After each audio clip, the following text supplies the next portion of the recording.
My name is Claire. I am 33 years old. My husband hit me with a belt 5 times because his loud-mouthed mistress convinced him that I had scratched her sports car. I took every single blow in absolute dead silence, memorizing the exact tone of his voice as he called me a penniless parasite. 5 minutes later, I made one encrypted phone call to my billionaire father to trigger a trap that would turn my husband's entire $2 billion empire into dust. Before I get to the rest of this story, write in the comments where you are watching from right now and what time it is there. Leave a thumbs up and subscribe to the channel if you ever had to gather your strength in silence to completely destroy the people who tried to break you. The brutal crack of a thick leather belt slicing through the air echoed loudly off the ceiling of our master bedroom. Then came the blinding, burning pain cutting across my shoulder blades. Blow number 5. The last one. Jacob towered over me. His chest was heaving heavily from the exertion, and the thick designer belt was gripped tightly in his right fist. I remained on my knees on the cold oak floor, staring straight down at the Persian rug. The pain radiating along my back was unimaginable, but I refused to scream. I did not let a single tear fall. Crying was exactly what they both expected. Natalie, his 25-year-old director of public relations, leaned casually against the mahogany doorframe. She was wearing one of Jacob's oversized dress shirts and holding a crystal glass filled with my expensive vintage Cabernet. She took a slow sip, letting the dark liquid wash over her lips, and then shot me a deeply satisfied, mocking smirk. She was the one who planned this entire nightmare. Just an hour ago, she marched into my house and dramatically announced that I had intentionally keyed the passenger door of her new luxury car in the company parking lot. It was a blatant lie. I had not been anywhere near their office all day. I was working in my home office, analyzing financial spreadsheets, but objective facts no longer mattered in this house. Only Natalie's words mattered. Jacob threw the leather belt onto the unmade bed with a loud slap.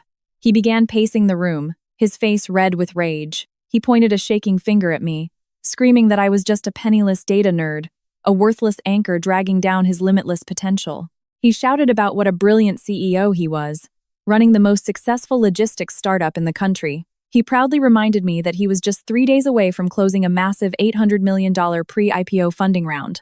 According to him, he was about to become a tech titan, while I was just a quiet nobody crunching useless numbers for pennies. He turned his arrogant gaze to Natalie, and his expression instantly softened. He told me that Natalie was a true genius who elevated his brand.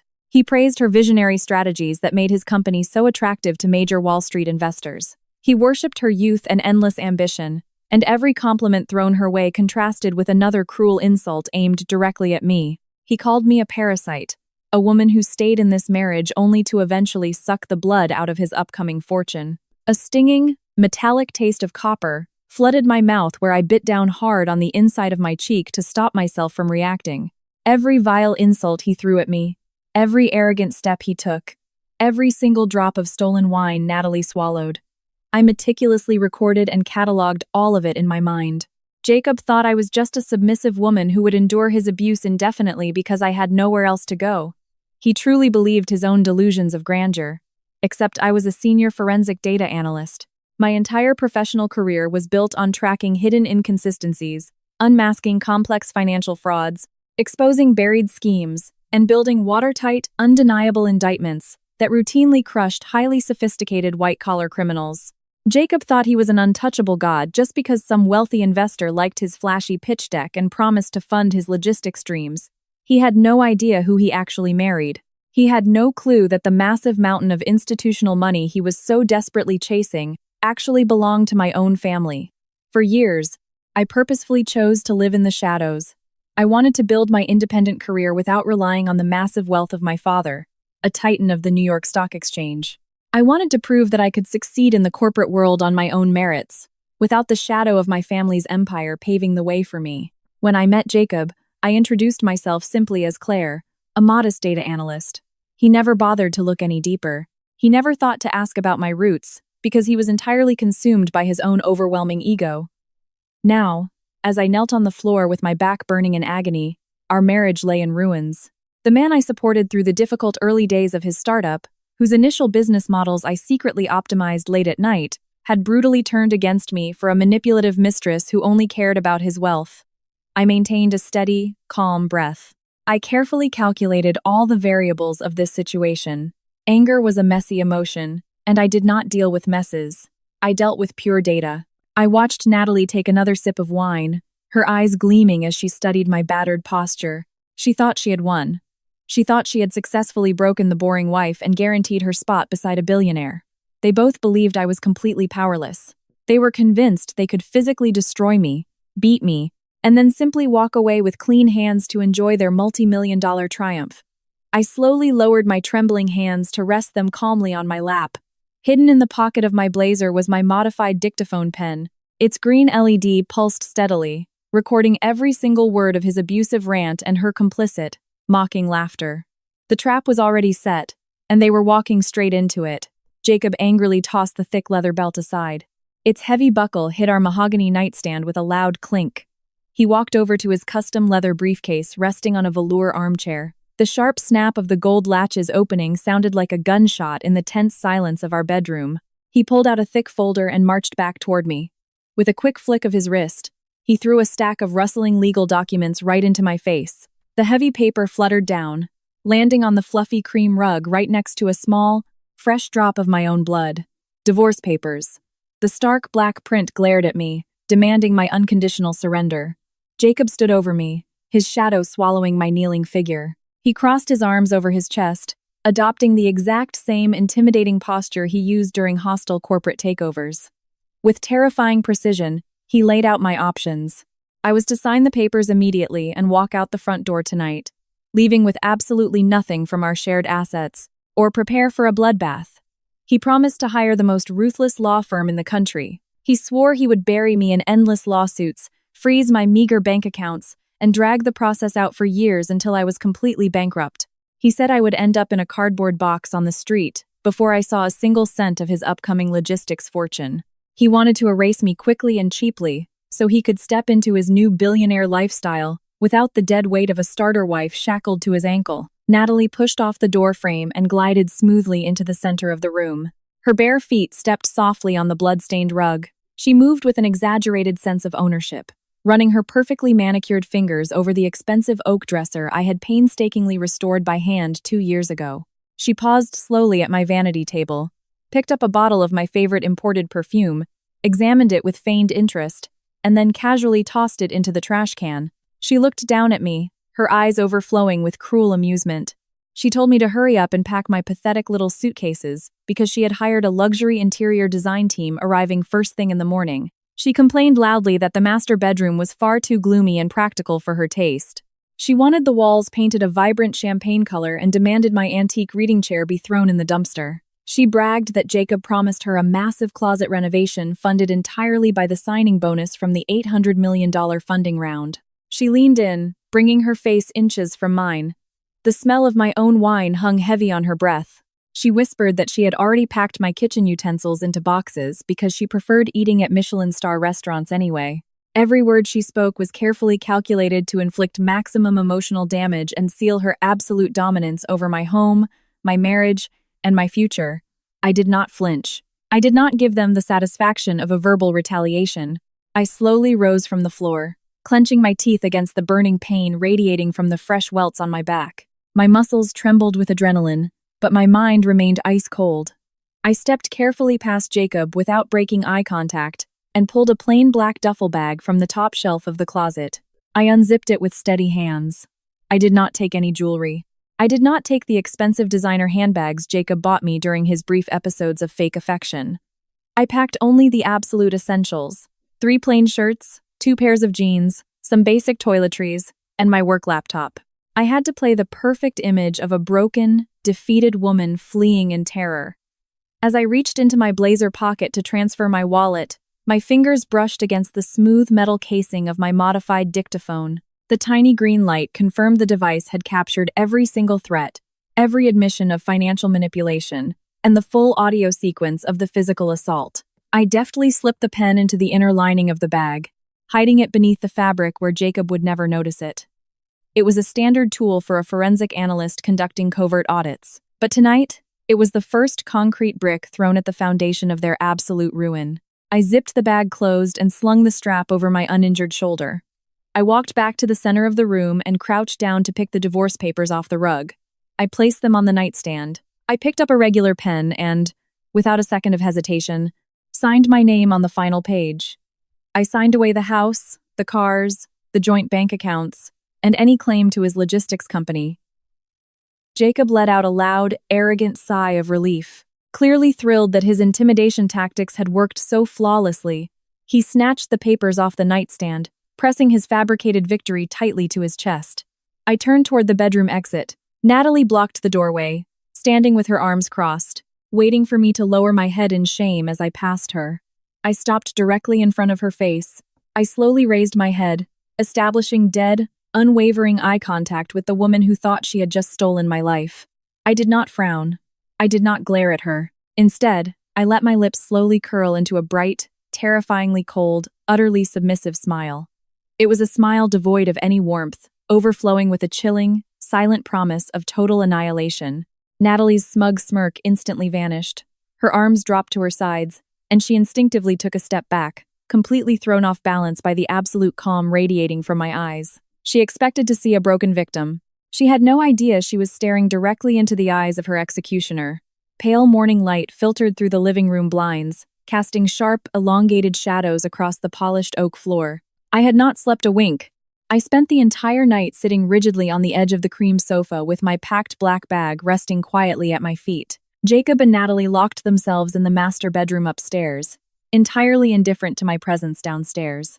They assumed they had thoroughly broken my spirit.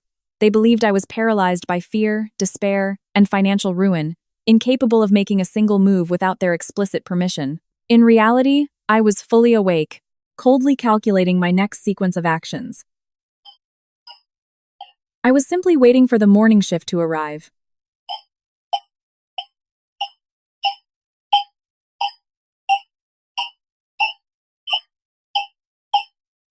I knew the dynamics of Jacob's family perfectly.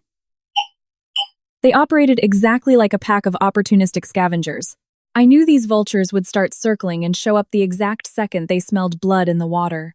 I needed them to show up. I needed their overwhelming arrogance to take center stage. The heavy oak front door suddenly swung wide open without a knock, slamming hard against the hallway wall. The loud, aggressive crash echoed through the quiet house, signaling the arrival of the cleanup crew. Beatrice, Jacob's older sister, marched inside wearing a snow-white designer trench coat and oversized dark sunglasses. Right behind her strode her husband, Andrew. Andrew was a tall, imposing man with a meticulously trimmed beard and a cold, calculating stare. He was wearing a custom-tailored Armani suit that screamed of financial excess and unearned privilege. As the chief financial officer of Jacob's rapidly expanding logistics company, Andrew loved to project an aura of absolute dominance and untouchable wealth. They were both carrying thick, heavy-duty black trash bags. They walked into my home as if they had just bought it at a foreclosure auction, their faces twisted into identical expressions of supreme superiority. They were here to do Jacob's dirty work. Beatrice did not even bother to offer a simple good morning. With an aggressive motion, she shoved her expensive glasses into her leather purse, let out a loud theatrical sigh of disgust, and immediately headed toward my carefully organized bookshelves. She snapped a black trash bag open with a sharp flick of her wrists and began violently sweeping my favorite hardcover books straight off the shelves. Novels, specialized guidebooks, and framed family photographs tumbled into the plastic bag with heavy, careless thuds. "It's about time we threw this cheap garbage out," Beatrice announced, her shrill voice dripping with venomous glee. "For 5 exhausting years, I kept telling Jacob, your taste is incredibly pathetic. You always made this expensive house look like some suburban discount thrift store. At least Natalie has an eye for true luxury. She understands the elite standards our family expects and deserves." She walked quickly over to the fireplace mantel, grabbed a delicate ceramic vase I had bought during my honeymoon with Jacob, and casually tossed it into the open trash bag. The fragile ceramic shattered into pieces a split second after hitting the bottom. Beatrice laughed out loud. It was a harsh, grating sound that filled the tense living room. She looked straight at me, clearly expecting me to burst into tears or beg her to stop destroying my most precious memories. She wanted a visible reaction. She desperately craved emotional drama. I sat completely still. My hands rested politely and calmly folded in my lap. I gave her not a single satisfying flinch. Beneath the lapel of my fitted black blazer, a microscopic camera lens rested quietly, aimed directly at these two intruders. I discreetly pressed my left arm against my side, pushing a small activation button, completely hidden in the silk lining of my jacket. A gentle, almost imperceptible vibration against my ribs confirmed the device had begun recording in high definition, silently capturing both crystal-clear audio and video. As a senior forensic data analyst, securing undeniable evidence was my absolute specialty. Every arrogant smirk, every destructive smash, every cruel word leaving their mouths was right now being transmitted directly to a secure, encrypted cloud server. Andrew stepped slowly into the center of the living room, casually tossing his empty trash bags onto the glass coffee table. He adjusted his expensive silk tie and looked down at me with an expression of absolute, undisguised contempt. He deeply savored the sight of people beneath him. He thrived on this toxic power dynamic of kicking someone who had already been pushed to the bottom. "Just look at you," Andrew sneered, slowly shaking his head with feigned pity, sitting here like a pathetic stray dog waiting for a scrap. "Did you really think you could play in the big leagues, Claire?" Andrew continued, his voice booming with unearned authority. "Did you seriously think marrying Jacob meant you belonged in our exclusive world? You were never anything more than a temporary placeholder. A naive, simple-minded placeholder who has clearly outlived her usefulness." I maintained a completely blank expression, staring back at him without the slightest trace of emotion or fear. My profound silence only seemed to fuel his massive, fragile ego further. He took one deliberate step forward, towering over my seated figure, wanting to make sure I felt the full crushing weight of my supposed failure. "You should be unimaginably grateful we are even letting you walk out of here with that one duffel bag," he mocked. "Jacob wanted to call neighborhood security and have them physically drag you out onto the front lawn so all the neighbors could watch. I told him to let Beatrice handle taking out the trash instead. It's much cleaner this way. We are doing you a massive favor by letting you leave quietly before your real financial execution even begins. You have absolutely no idea what is coming for you." Andrew laughed, crossing his arms. Beatrice beamed from across the room, proudly tossing another framed photograph into the bag. "And you will never know, Claire, because people like you don't survive when powerful men decide it's time to erase you completely." Andrew chuckled with a deep, resonant voice that bounced off the high ceiling of the living room. He adjusted the pristine cuffs of his custom Armani suit, shooting me a look full of pure, unadulterated contempt and superiority. He fed on the illusion of absolute control. He began pacing in a small circle in front of the coffee table, claiming the space like a seasoned corporate predator, preparing to deliver the final lethal blow to a weakened rival. He genuinely believed I possessed the mental capacity of a naive child. To him, I was just a quiet, unassuming woman who spent her days staring at meaningless spreadsheets, completely oblivious to the complex, high-stakes games being played by the wealthy men around her. He wanted to crush any remaining hope I might harbor of fighting back. He wanted to be absolutely certain I understood just how utterly hopeless my situation was. "You see, Claire, your biggest flaw was assuming the world runs on fairness," Andrew began, his voice taking on that rhythmic, lecturing tone he always used during shareholder meetings. "You actually thought a standard divorce proceeding would protect you. You assumed you'd walk into a family courtroom, bat your teary eyes at a sympathetic judge, and walk out with half of Jacob's company and half of this beautiful house. It's almost adorable how profoundly ignorant you are about how real money works." I kept my head straight, meeting his arrogant gaze without the slightest tremor of fear. My silence was the perfect catalyst. Narcissists like Andrew cannot stand a quiet audience. They despise an emotional void because it deprives them of their sick, twisted validation. To fill that vacuum, they inevitably start talking, they start bragging, and they hand you the exact ammunition needed for their own execution. "Let me give you a free lesson in top-tier wealth management," Andrew mocked, leaning slightly over the glass table to ensure I didn't miss a single word of his upcoming confession. "As the CFO of a company currently valued at $2 billion, my primary responsibility is protecting the founder's assets. Did you really believe Jacob and I would leave millions of dollars sitting in your joint bank accounts, just so you could get your paws on them during asset division? We are light years ahead of you.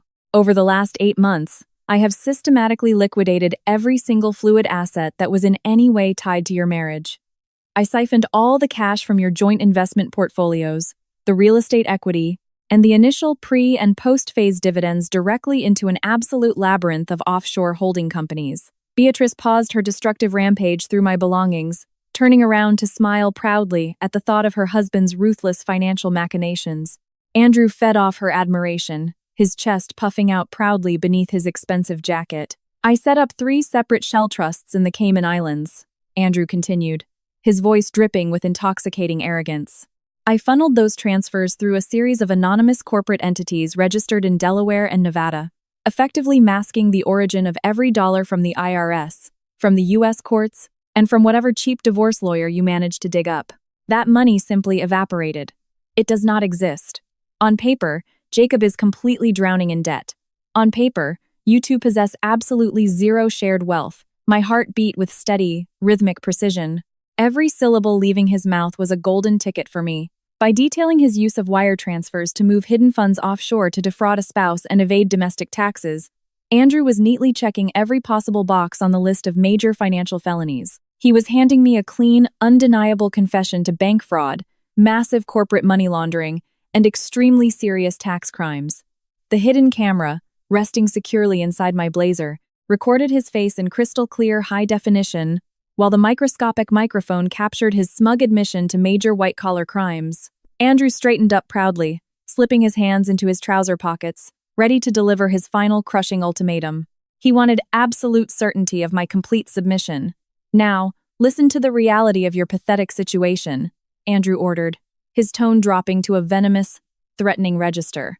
Last night, you signed those divorce papers, waiving your right to contest the asset division. If you even think about hiring a lawyer to challenge that signature, if you even try to file a court order to release our financial records, I will trigger phase 2 of my strategy. During the process of liquidating your assets, I used your joint financial details to open a series of massive, high-interest commercial lines of credit.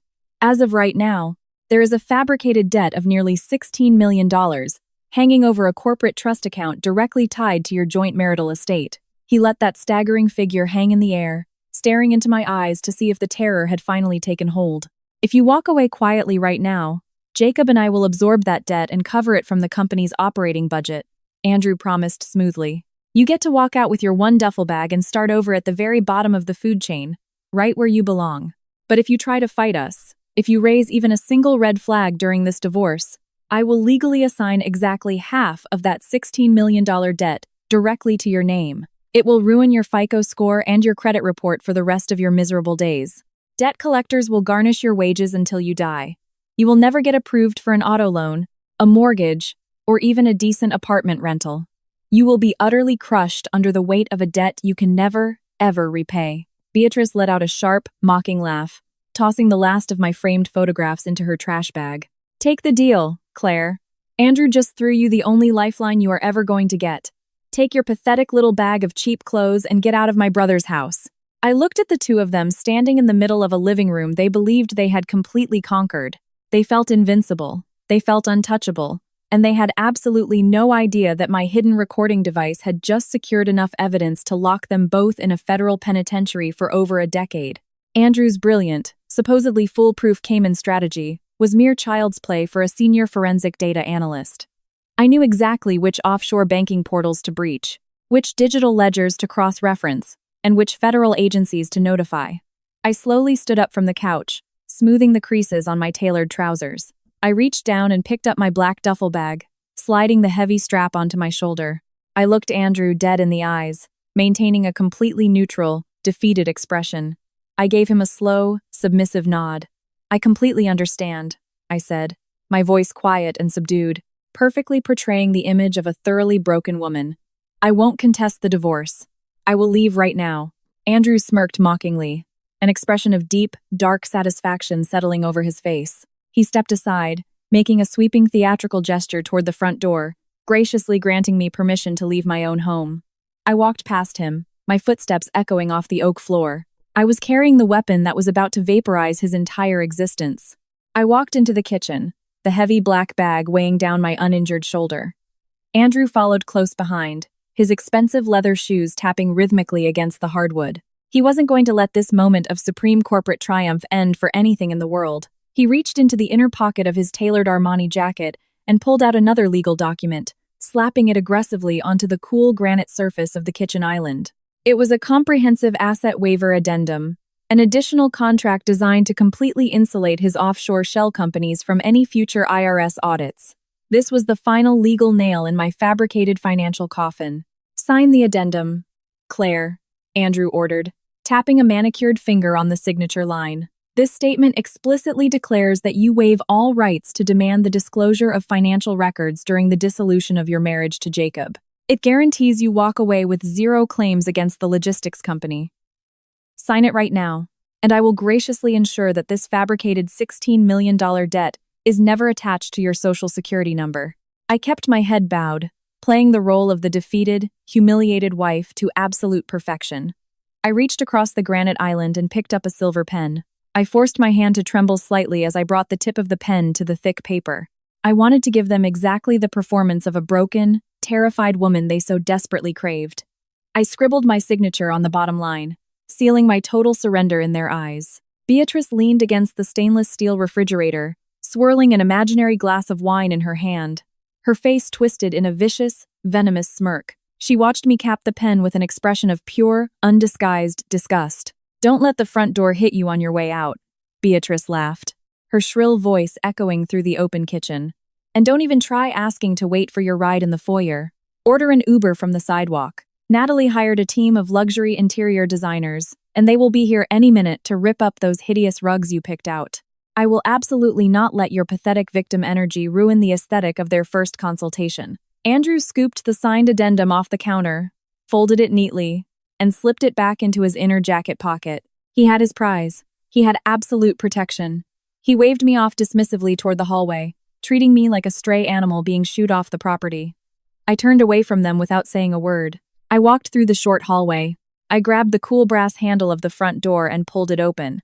A violent gust of freezing rain instantly hit me right in the face. The sky above was the color of a bruised, stormy gray, unleashing a torrential downpour that quickly flooded the manicured suburban lawns. The cold wind cut sharply through my thin blazer, sending a cruel jolt of agony radiating along the 5 open welts on my back. I gritted my teeth, fighting through the burning pain. I crossed the threshold and slammed the heavy oak door behind me, severing my physical connection to that house of horrors forever. I did not pull out my phone to order an Uber. I did not cower under the small porch awning seeking shelter. I gripped the strap of my duffel bag tightly and marched straight down the concrete driveway, stepping directly into the freezing storm. The icy rain instantly soaked my clothes, chilling my skin, but my mind remained a burning furnace of pure, coldly calculated revenge. I marched down the quiet, affluent suburban street, my wet shoes slapping loudly against the flooded sidewalk. The luxury neighborhood was completely deserted and silent, those massive mansions standing like ignorant monuments of domestic illusion. Every step that took me further from Jacob's house was a careful calculation. I had to walk exactly 2 blocks to get out of range of the neighborhood security cameras monitoring our cul-de-sac. I needed a total blind spot for my extraction. The rain plastered my hair to my face and neck. Freezing water ran down my spine, stinging the open wounds Jacob had inflicted. But physical discomfort did not matter in the slightest. The pain was just another data point. It was crucial evidence required to lock my abusive husband in a maximum security prison cell. I reached the designated intersection, exactly 2 blocks from the property line. I stopped beneath the sprawling canopy of an old oak tree, completely hidden from the view of my former home's windows. I stood perfectly still in the freezing rain, waiting. Not even 30 seconds passed before the silence of the suburban neighborhood was violently shattered by the deep, synchronized roar of massive engines. A terrifying convoy of 3 identical, armored, pitch-black Cadillac Escalades emerged from the fog in tight military formation. The heavy vehicles dominated the narrow street, their heavily tinted windows offering zero visibility inside. The convoy moved with terrifying precision, braking sharply and forming a solid, impenetrable barricade that completely blocked the intersection. The heavy doors of the lead and rear vehicles burst open at the exact same second. 6 highly trained private security contractors stepped right out into the pouring rain. They wore identical tailored black suits, discreet earpieces, and moved with the lethal, intimidating posture of former elite military operators. They operated with absolute terrifying efficiency, instantly securing the perimeter of the street. The head of security, a massively built man with a stern, scarred face, strode confidently directly toward me. He didn't ask if I was okay. He offered no useless sympathy. He opened a massive black umbrella over me, instantly shielding me from the icy rain, and gave me a crisp, respectful nod. "Miss Caldwell," the head of security said, his voice a low, commanding rumble that easily cut through the roar of the storm. "Your father sent us. The perimeter is secure. We are ready for immediate extraction." I looked at the imposing security contractor, feeling the heavy, suffocating facade of a beaten, penniless wife slide off me and melt into the freezing puddles at my feet. I reached into my soaked bag, my fingers sliding under the cheap clothes to extract the only item of real value. I pulled out my customized silver dictaphone pen, the device holding Andrew's audio confession to offshore financial fraud and the brutal recording of Jacob's physical assault. I gripped that small metal cylinder tightly in my hand, feeling the cold, solid weight of their impending doom. I dropped the black duffel bag right onto the flooded sidewalk, abandoning those cheap clothes and the entire fabricated identity I had maintained for 5 long years. "Leave the bag," I ordered, my voice shedding the quiet submission I had played all morning, revealing the cold, absolute authority of a billionaire heiress preparing for war. "I have everything I need right here." The head of security instantly stepped back and pulled open the heavy armored door of the middle escalade. Warmth blasted from the interior, smelling of rich leather and expensive cedarwood. I climbed into the luxurious cabin, sinking into the plush, heated seat. The heavy armored door slammed shut behind me with a massive, hollow echo, instantly cutting out the sound of the freezing storm and entirely sealing me inside my true reality. The convoy of black SUVs immediately accelerated. Their massive tires bit into the wet asphalt as they left that suburban neighborhood with absolute perfection and synchronization. I rested my head against the soft leather headrest. The dictaphone pen sat safely in my lap. Jacob, Natalie, Andrew, and Beatrice were sitting in that house right now, drinking expensive coffee and laughing out loud at my spectacular downfall. They believed they had just successfully thrown a worthless, penniless zero into the garbage. They had absolutely no idea that they had just unleashed an apex predator at the very top of the food chain. The armored convoy sped through the torrential downpour, leaving the suffocating suburban illusion far behind. The rhythmic, deep rumble of the massive engines masked the raging storm outside. I stared out the tinted window, watching the dull gray houses blur into a fast smear of highway concrete. Barely 40 minutes later, the iconic, towering skyline of Manhattan emerged on the horizon, piercing the heavy clouds like a jagged crown of glass and steel. We descended into the underground belly of an exclusive, ultra-secure skyscraper, located right in the heart of the financial district. The convoy bypassed the standard resident parking, rolling smoothly into a heavily guarded private garage accessible only to the highest-ranking owners in the building. The head of security walked closely beside me as I stepped out of the heavy vehicle and approached the private express elevator. A retinal scan and a biometric fingerprint reader confirmed my identity in a fraction of a second. The thick stainless steel doors slid shut with a hiss, and the cabin shot upward, bypassing 80 floors without a single stop. When the doors finally opened with a soft chime, I stepped directly into my true home. The $60 million penthouse occupied the entire top floor, a sprawling masterpiece of cold, uncompromising luxury. Massive floor-to-ceiling windows offered a breathtaking, panoramic view of the dark storm raging over the city. The floors were carved from flawless dark marble that reflected the muted, sophisticated lighting from above. Sleek, minimalist furniture imported specifically from Milan filled the massive living area, entirely devoid of any personal, sentimental trinkets. It was a stark, brutal contrast to the fake, suffocating domestic shell I had endured for the last 5 years. There were no cheap oak dressers here, no compromises on life. This was a fortress, built entirely on a foundation of absolute, unyielding financial power. In the center of this sprawling living space, my private medical team was waiting. 2 highly discreet trauma specialists, dressed in immaculate medical scrubs, stood by a fully prepped mobile treatment unit. I did not greet them. I simply took off my soaked blazer and unbuttoned my ruined shirt, letting the wet, heavy fabric fall carelessly onto the pristine marble floor. I turned my back to them, exposing the raw, brutal reality of my toxic marriage. The lead doctor stepped forward, his eyes widening for a fraction of a second, before his intense, professional training completely took over. He asked no questions. He offered no unwanted sympathy. He simply activated a high-definition medical camera, meticulously photographing every angle of every bruise and bloody welt Jacob had so ruthlessly inflicted.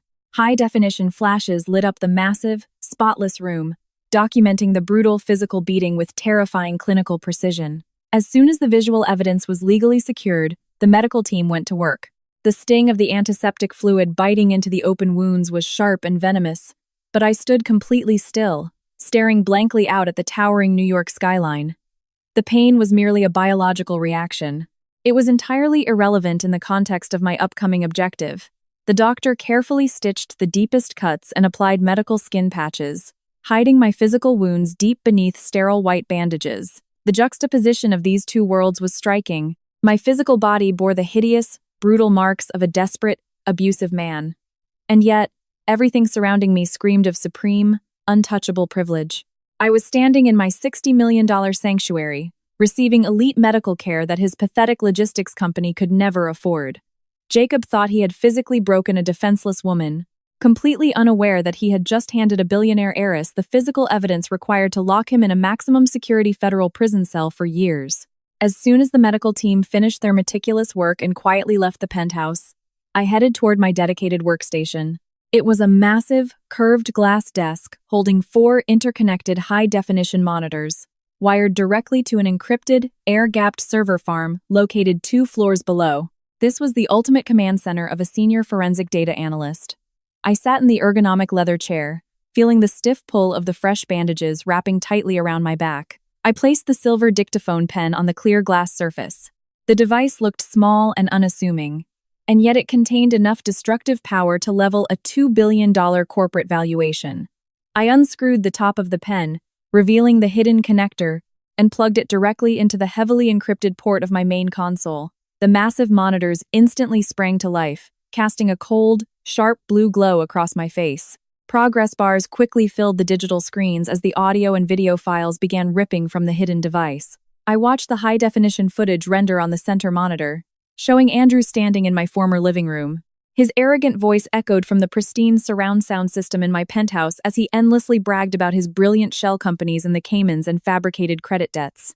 Beside his video, the audio track of Jacob screaming his vile insults and that unmistakable, brutal crack of the leather belt materialized as sharp, jagged lines. In the background, I could hear Natalie laughing. Her cruel, delusional taunts were captured in flawless digital clarity. I dragged the raw files into a highly secured evidence folder, meticulously categorizing every single admission to financial fraud, corporate tax evasion, and felony assault. I isolated the exact timestamps where Andrew detailed his international money laundering strategies. I separated the audio file of the physical beating, saving it as standalone, undeniable evidence for a criminal case. The data was absolutely flawless. The evidence was completely ironclad. My abusive husband and his greedy, parasitic family had personally handed me the exact weapons I needed to orchestrate and execute their total annihilation. I leaned deep into the leather chair, a cold wave of profound satisfaction flooding my entire body. The trap was fully loaded, and I was finally ready to pull the trigger.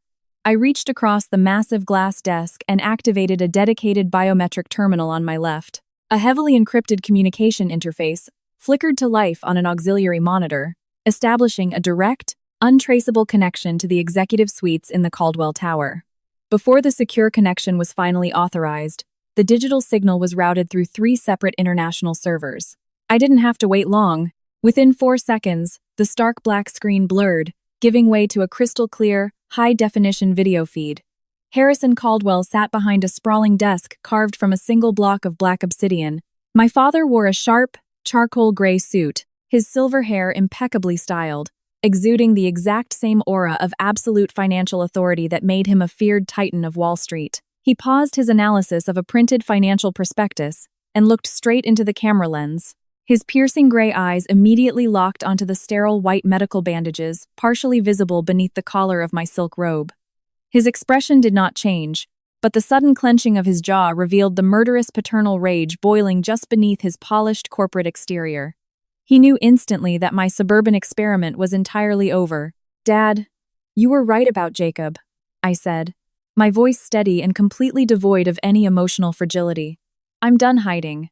Initiate Protocol Apex." Harrison leaned back comfortably in his massive leather CEO chair, steepling his fingers. He offered me no useless sympathy, nor did he demand tearful explanations about my injuries. We were Caldwells. We communicated in the language of strategic executions and market dominance. "I assume this domestic illusion has finally exhausted its operational usefulness," Harrison replied. his voice a low, commanding rumble that echoed perfectly from my penthouse speakers. "I warned you 5 years ago that Jacob Cole possessed the raw ambition of a corporate climber, but entirely lacked the intellectual resources required to actually keep an enterprise afloat. He is just a reckless gambler pretending to be a visionary. I understand his extreme arrogance has finally led to a critical miscalculation." "Critical miscalculation is a massive understatement," I confirmed, pulling up the isolated audio files I had just ripped from my dictaphone pen. "Jacob decided to forcibly evict me from our marital home this morning to make room for his 25-year-old PR director. During this eviction process, his wildly incompetent brother-in-law Andrew decided to brag about his financial machinations. Andrew detailed his methodology for siphoning our marital assets and company operating funds into offshore shell trusts in the Cayman Islands." Harrison let out a sharp, cynical laugh. "Andrew is the CFO of a logistics startup teetering on the edge of an IPO, and he is using the most basic offshore holding companies to hide capital.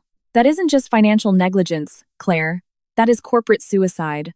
Does Andrew even realize he is actively defrauding the exact same Wall Street financial institution that is preparing to pump $800 million into their Series C funding round?" "Andrew is completely clueless," I stated, dragging the proprietary Apex Holdings investment portfolio onto the main monitor. "Jacob and his entire pathetic family firmly believe I am just a quiet, easily replaceable data entry girl. They have no idea that Apex Holdings, the massive financial conglomerate holding their entire corporate future in its grip, belongs entirely to you. And they certainly have no idea that I am the lead forensic auditor at Apex Holdings, directly responsible for approving their final capital injection." The sheer scale of Jacob's ignorance was staggering. For 8 stressful months, Jacob had tirelessly courted Apex Holdings, begging for the $800 million he needed to push his logistics company to an initial public offering. He traveled to meetings in Manhattan, sweated through presentations in front of lower-level Apex executives, and celebrated every minor email reply as a massive personal victory. He genuinely believed he had conquered the financial world. Not for a single second did he suspect that the invisible billionaire owner of Apex Holdings was his own father-in-law. Even less did he suspect that the lead risk assessment auditor holding the ultimate verdict for this entire deal was the exact same wife he was actively abusing at home. "Protocol Apex is fully authorized as of this moment," Harrison announced, his voice taking on an absolute, predatory focus. "We aren't just going to pull the $800 million funding offer, Claire. Simply withdrawing our capital would give them a chance to find an alternative funding source. We are going to digitally annihilate this company from the inside out. I want every single investor, every shareholder, and every federal regulatory agency to witness their complete financial disembowelment. I am already compiling the payload," I explained, my fingers dancing lightning fast across the backlit keyboard as I initiated the first wave of automated data decryption. "I am cloning the entire database of Andrew's offshore accounts right now. He used his corporate credentials to transfer those funds, meaning I can legally tie his personal money laundering directly to the company's operating budget. As soon as I expose this catastrophic financial hole, the SEC will immediately flag their upcoming IPO as massive fraud." "Excellent," Harrison nodded in approval, his eyes tracking the scrolling streams of data I was actively transmitting to his secure monitor. Jacob planned a massive gala for tomorrow night. He invited the press, his board of directors, and every serious tech investor in the country to watch him officially sign the acquisition contract with Apex Holdings. He intends to use our capital injection to cover up this massive deficit Andrew generated in their operating budgets. "Then we let him throw his party," I replied, a cold, calculating smile crossing my lips. "We let Jacob and Natalie stand on that stage and bathe in their fabricated glory. We let them feel completely invincible, right up until the exact second I walk through the doors of that ballroom. I want Jacob to look down from that podium and realize that the penniless wife he beat and threw out into the freezing rain is actually the true architect of his ultimate doom." Harrison's eyes flashed with undeniable pride. "As the lead forensic auditor for Apex Holdings, you possess the unilateral right to trigger the breach of contract clause. Not only will you kill the $800 million acquisition contract on the spot, but you will also execute an immediate call for the repayment of the $60 million short-term bridge loan Apex granted them last quarter. A bridge loan they have long since squandered entirely," I added, securing the final data packets in the centralized evidence folder. "When I demand immediate repayment at the gala tomorrow night, Jacob will be forced to declare insolvency in front of his entire board of directors. The logistics company will instantly go bankrupt. Their corporate valuation will drop straight to zero in real time, Prepare the final documentation, Claire, Harrison instructed, resting a firm hand on his obsidian desk. I will arrange private security and handle coordination with our contacts at the FBI's white-collar crime division. Tomorrow night, we don't just break them, we wipe them off the face of the earth. Understood, I said, disconnecting the encrypted video call. The screen went dark, plunging into black and leaving me entirely alone in the massive, silent penthouse. The physical pain in my back was entirely overshadowed by the intoxicating rush of impending revenge. I focused my attention back on the glowing monitors. I had exactly 24 hours to completely dismantle a $2 billion lie. Just a few dozen miles away, in the sleek, glass headquarters of Jacob's logistics startup, Natalie was busy treating her new position like a royal decree. She marched through the open plan office in a pair of red designer heels she bought just hours after my brutal eviction. As the new, self-appointed VP of Communications, she demanded absolute submission from employees who had a decade more professional experience than she did. She stopped at the desk of a senior marketing manager, slamming a thick stack of quarterly performance reports loudly onto the desk. She began publicly berating the woman for using the wrong shade of blue on one of the presentation slides, threatening her with immediate termination if she ever embarrassed the company like that again. Natalie absolutely reveled in the fear she inspired. She walked into her spacious corner office, tossing her fake designer purse onto the pristine white leather couch. She poured herself a glass of sparkling water and pulled out her smartphone. She needed to make sure I was suffering. She desperately needed to rub her fabricated victory directly into my bleeding wounds. She opened our message thread and began typing an avalanche of vicious, spiteful texts in a desperate attempt to force any reaction out of the woman she thought was already completely broken. Natalie kicked her bare feet up onto the massive mahogany desk, then used Jacob's platinum corporate card to order imported Italian marble countertops for the kitchen she had just ruined.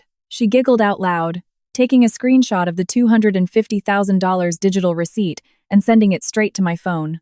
She typed another message, bragging that Jacob planned to propose to her with a 5-carat diamond ring the exact second the Apex Holdings contract was signed at tomorrow night's gala. She attached a photo of my former living room. The space had been completely gutted by her team of luxury designers. Another photo showed my carefully tended sunroom being brutally uprooted by hired workers. The accompanying text mocked my supposedly pathetic existence. She bragged that Jacob gave her an unlimited budget to scrub every tiny remnant of my cheap, depressing energy from the property. She marched out of her office with her chest puffed out proudly to demand a fresh oat milk latte from a terrified intern. She shouted across the office that the company would be worth $2 billion any minute now, making her virtually untouchable. She paraded around with her unearned power, completely blind to the fact that her corporate kingdom was just an empty shell built on massive, unstable lies. Back in the quiet sanctuary of my Manhattan penthouse, my phone aggressively vibrated on the cool glass surface of the desk. I didn't flinch.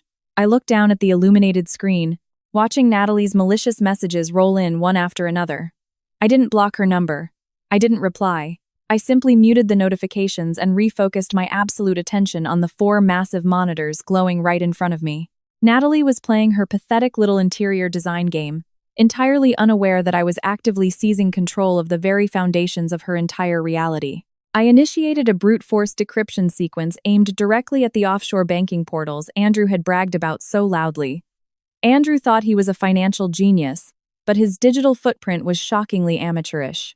He used a standard virtual private network to access those shell trusts in the Caymans, leaving behind a glaring trail of digital breadcrumbs leading directly to his corporate IP address.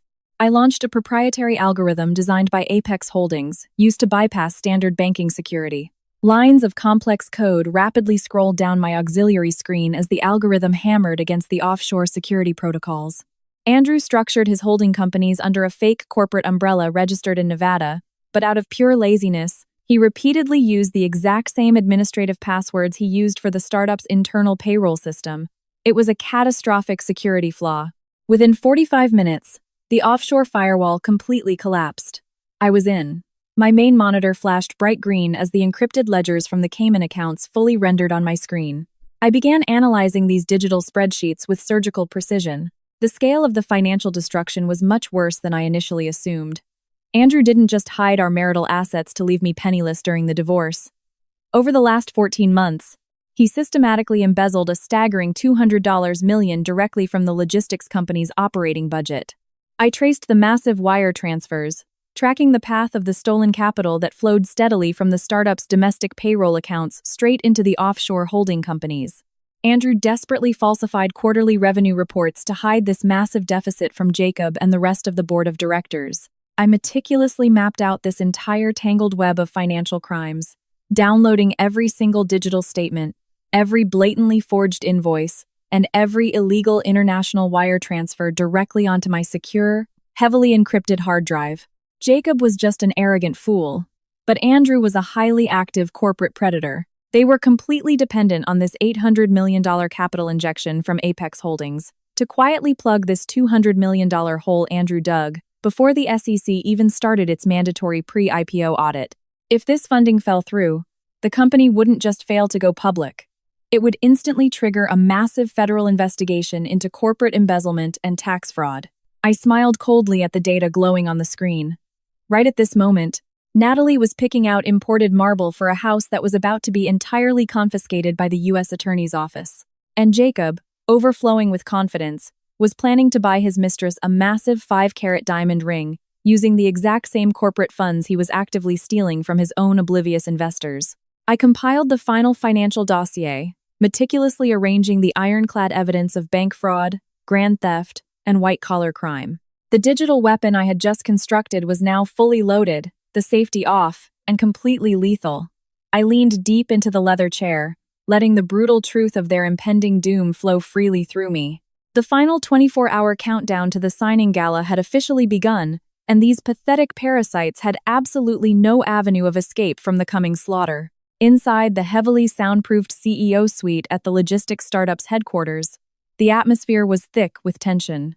Jacob paced aggressively back and forth across the imported wool rug, his expensive Italian leather shoes leaving deep indentations with every furious step. His normally flawless, confident image was completely falling apart. He loosened his silk tie, unbuttoned his collar, and dark sweat stains soaked the armpits of his tailored dress shirt. He clutched a thick stack of printed financial projections, his knuckles turning white as he stared at the glaring red numbers exposing the catastrophic deficit. Andrew sat stiffly on the edge of the luxury leather couch. His usually arrogant posture had given way to a tense, defensive stance. The polished CFO was visibly sweating, wiping his forehead repeatedly with a monogrammed handkerchief. A high-definition flat screen hanging on the wall displayed the upcoming IPO schedule, a massive milestone that was currently sitting right on top of a financial landmine. Jacob violently threw the stack of documents onto his massive oak desk. The papers slid across the polished surface, scattering across the floor like dead leaves. He turned toward his brother-in-law, his eyes wide with a mixture of absolute rage and profound terror. He demanded an answer as to how a $200 million hole had materialized in their primary operating budget just hours before the most critical signing gala of their lives. He screamed that the SEC was scheduled to begin its mandatory compliance audit on Monday morning. If the auditors found the missing $200 million, they would instantly call the Department of Justice and the FBI and lock them both in a concrete cell for the rest of their miserable days. Andrew sprang to his feet quickly, raising his hands in a desperate attempt to calm his panicking CEO. He urged Jacob to lower his voice and keep a cool head. He stepped closer to the desk, speaking in a sharp, hurried whisper. He pointedly reminded Jacob that this missing $200 million was the exact same reason their valuation currently sat at $2 billion. For the past 14 months, Andrew had systematically funneled those operating funds through the Cayman shell companies to artificially inflate their vendor payment history and falsify their international shipping volume. This massive embezzlement wasn't just simple theft.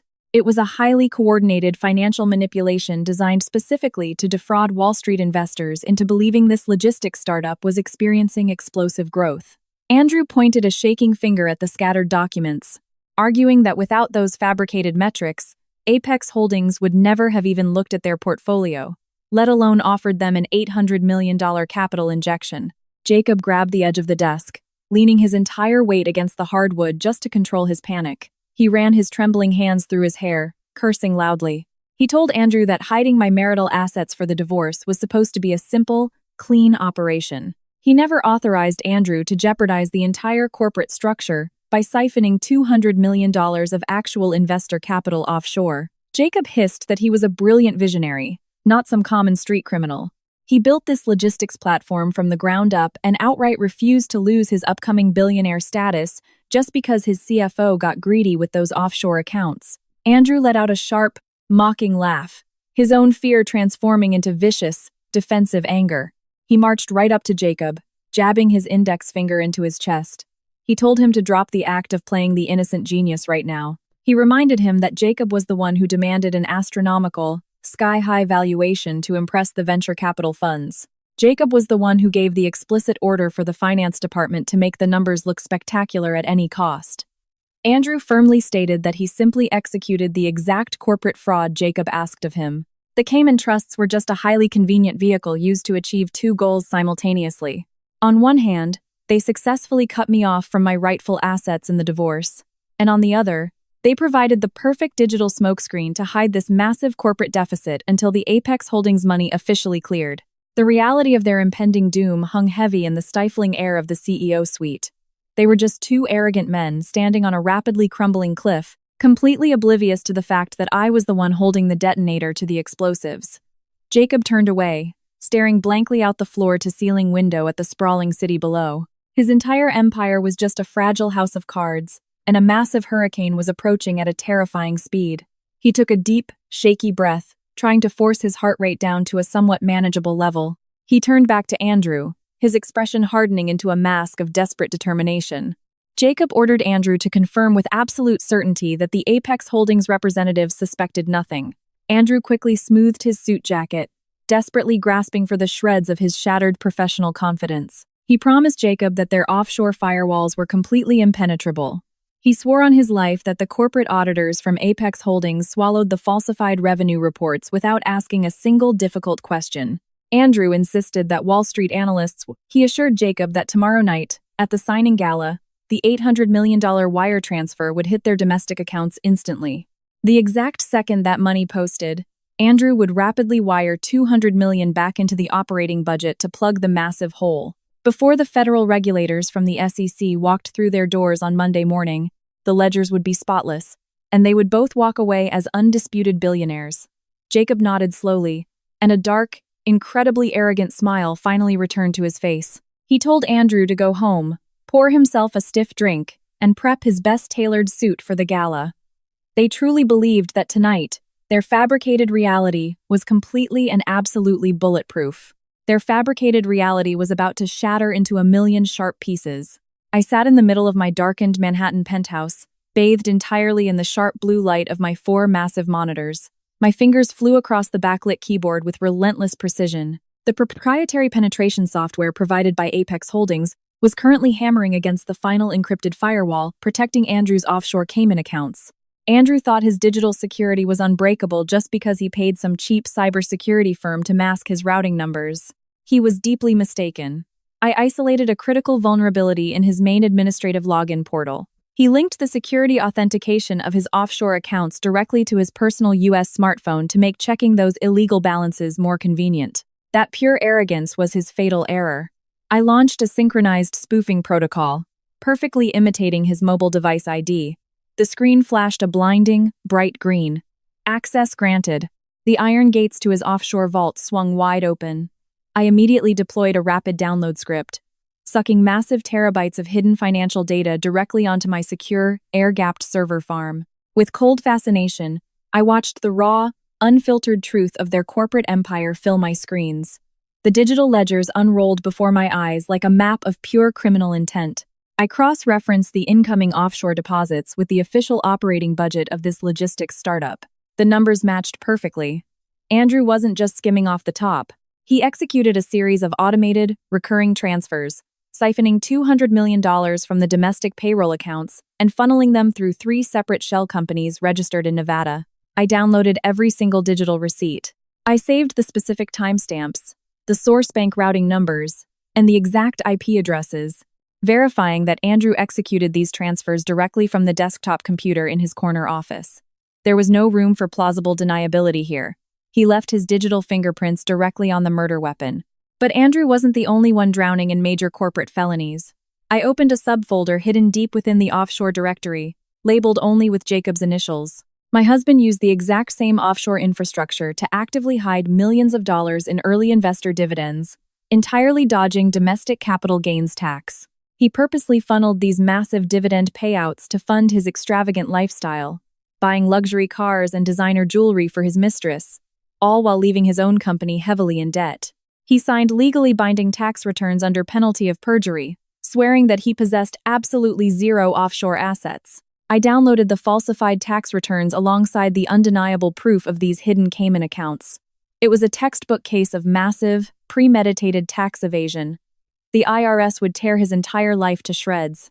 I compiled every piece of evidence, every falsified revenue report, every illegal wire transfer, and every offshore account statement into one massive digital dossier. I encrypted the entire package with a military-grade cryptographic key. This was the exact explosive payload that would vaporize their $2 billion valuation in a fraction of a second. I reached across the glass desk and picked up my secure, encrypted satellite phone. The time for silent observation was officially over. The execution phase had just begun. I dialed the highly classified, direct line to the white-collar crime division of the FBI in New York. The connection secured instantly. Special Agent Vance answered on the first ring. He was an elite federal investigator I had worked with previously on 3 major corporate fraud takedowns for Apex Holdings. I didn't waste time on pleasantries. I gave him the exact name of the logistics startup, the names of the CEO and the CFO, and a brief, devastating summary of the $200 million embezzlement and offshore tax fraud. I sent him a secure preview link to a heavily redacted version of my dossier, giving him just enough raw data to justify an immediate, full-scale federal intervention. Special Agent Vance reviewed the incoming data streams, remaining entirely silent on the other end of the line. When he finally spoke, his voice held the sharp, predatory tone of a hunter who had just spotted major prey. He confirmed the evidence was absolutely overwhelming. He asked for my exact execution timeline. I laid out the strategy for him with cold, calculated perfection. I informed him of the $800 million signing gala scheduled for tomorrow night in the Grand Ballroom in Midtown. I told him that Jacob and Andrew would be standing on stage, completely surrounded by their board of directors, investors, and the financial press. I instructed Special Agent Vance to discreetly deploy his strike team around all the main exits of the building, precisely at 7:00 p.m. I promised him that at exactly 8:00 p.m., I would publicly drop the full, unredacted dossier onto the main banquet table and officially trigger the corporate collapse. The exact second I pulled the funding from Apex Holdings and demanded immediate repayment of our bridge loan, their entire financial facade would violently implode. This would provide the FBI tactical units with the perfect chaotic smokescreen to move in and secure the targets before they could even try to flee the country. Special Agent Vance agreed without a moment of hesitation. He promised his armed tactical squad would be waiting in the shadows, fully prepared to execute a synchronized raid. I hung up, staring at the dark screen of my phone. Every tiny piece of this intricate trap was now firmly locked in place, leaving absolutely zero margin for error. Jacob wanted to throw me out into the freezing rain and erase me from his life completely. He genuinely believed he was an untouchable corporate king, ruling a kingdom that I was actually secretly funding. Tomorrow night, I was going to permanently erase his entire corporate existence in front of the whole world. He would never guess what was coming for him until the heavy steel handcuffs slammed shut on his wrists, permanently ending his pathetic reign built on violence and greed. The Grand Ballroom in Midtown Manhattan had been transformed into a nauseating display of unearned corporate opulence. Massive crystal chandeliers cascaded from the high-vaulted ceiling, casting a blinding, dazzling light over the polished marble floors. Tables were draped in heavy gold silk, groaning under the weight of imported white orchids and towering pyramids of champagne glasses that sparkled under the spotlights. Waiters in pristine white jackets glided smoothly through the crowd of elite investors, offering beluga caviar and luxury spirits, all paid for entirely by the massive bridge loan they had so successfully swindled from my family's firm. Just looking at this display of pure financial gluttony was breathtaking. Jacob had categorically demanded renting the most expensive venue in the city to celebrate his upcoming tech billionaire status. He wanted to project an aura of absolute, unwavering power to the financial press and the board of directors. The room buzzed with the loud, confident conversations of Wall Street analysts and venture capitalists who genuinely believed they were witnessing the birth of the next massive logistics empire. They were completely unaware that they were actually standing inside a lavishly decorated financial slaughterhouse. The atmosphere was incredibly suffocating, thick with the scent of expensive cologne and deep, unbridled greed. Jacob stood almost dead center in the grand ballroom, soaking up the endless praise like a starving man who had never tasted true success. He wore a custom-tailored velvet tuxedo that cost more than my entire previous annual salary. He held a crystal glass of expensive champagne in his hand, gesturing animatedly, while entertaining a circle of wealthy investors with fabricated stories about his supposedly brilliant operational strategies. He laughed out loud, throwing his head back and clapping a senior board member on the shoulder. He looked incredibly relaxed, entirely convinced that his brutal eviction of his wife and the massive corporate fraud had been executed with absolute perfection. He truly believed he had outsmarted the entire federal financial oversight system. He openly bragged about his visionary leadership, entirely ignoring the fact that his entire pitch deck had been secretly optimized by the exact same woman he had brutally beaten and thrown out into the cold. Jacob bathed in the toxic illusion of supreme dominance, absorbing the camera flashes from the financial press. He felt completely untouchable. He stood at the absolute peak of his mountain of lies, blindly waiting for that final wire transfer that would cement his fraudulent legacy forever. Just a few yards away from Jacob, Natalie demanded attention like a spoiled child. She wore a tight, sparkling ruby gown bought entirely with embezzled corporate funds. She squeezed her way into a circle of seasoned investors, styling herself as the indispensable mastermind behind the startup's meteoric success. She confidently swirled her champagne glass, loudly boasting to the older men about her supposedly brilliant PR strategies. She claimed she completely overhauled the corporate narrative, transforming a struggling logistics platform into a highly coveted Wall Street unicorn destined for ultimate greatness. The investors gave her polite, strained smiles, clearly embarrassed by her blatant lack of professional grace.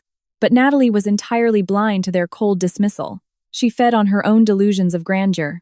She bragged loudly about her upcoming kitchen renovation, treating the corporate investors like the audience of her own pathetic reality show. She casually dropped remarks about an impending proposal, entirely ignoring the fact that Jacob was still legally my husband. Natalie genuinely believed she had successfully conquered the corporate ladder simply by sleeping with the CEO, completely oblivious to the fact that a catastrophic federal investigation was already hanging over her empty head. Right next to the massive champagne pyramid, Andrew and Beatrice were raising a toast to their fabricated victory with completely unearned confidence. Andrew adjusted his pristine silk tie, looking incredibly smug and highly satisfied.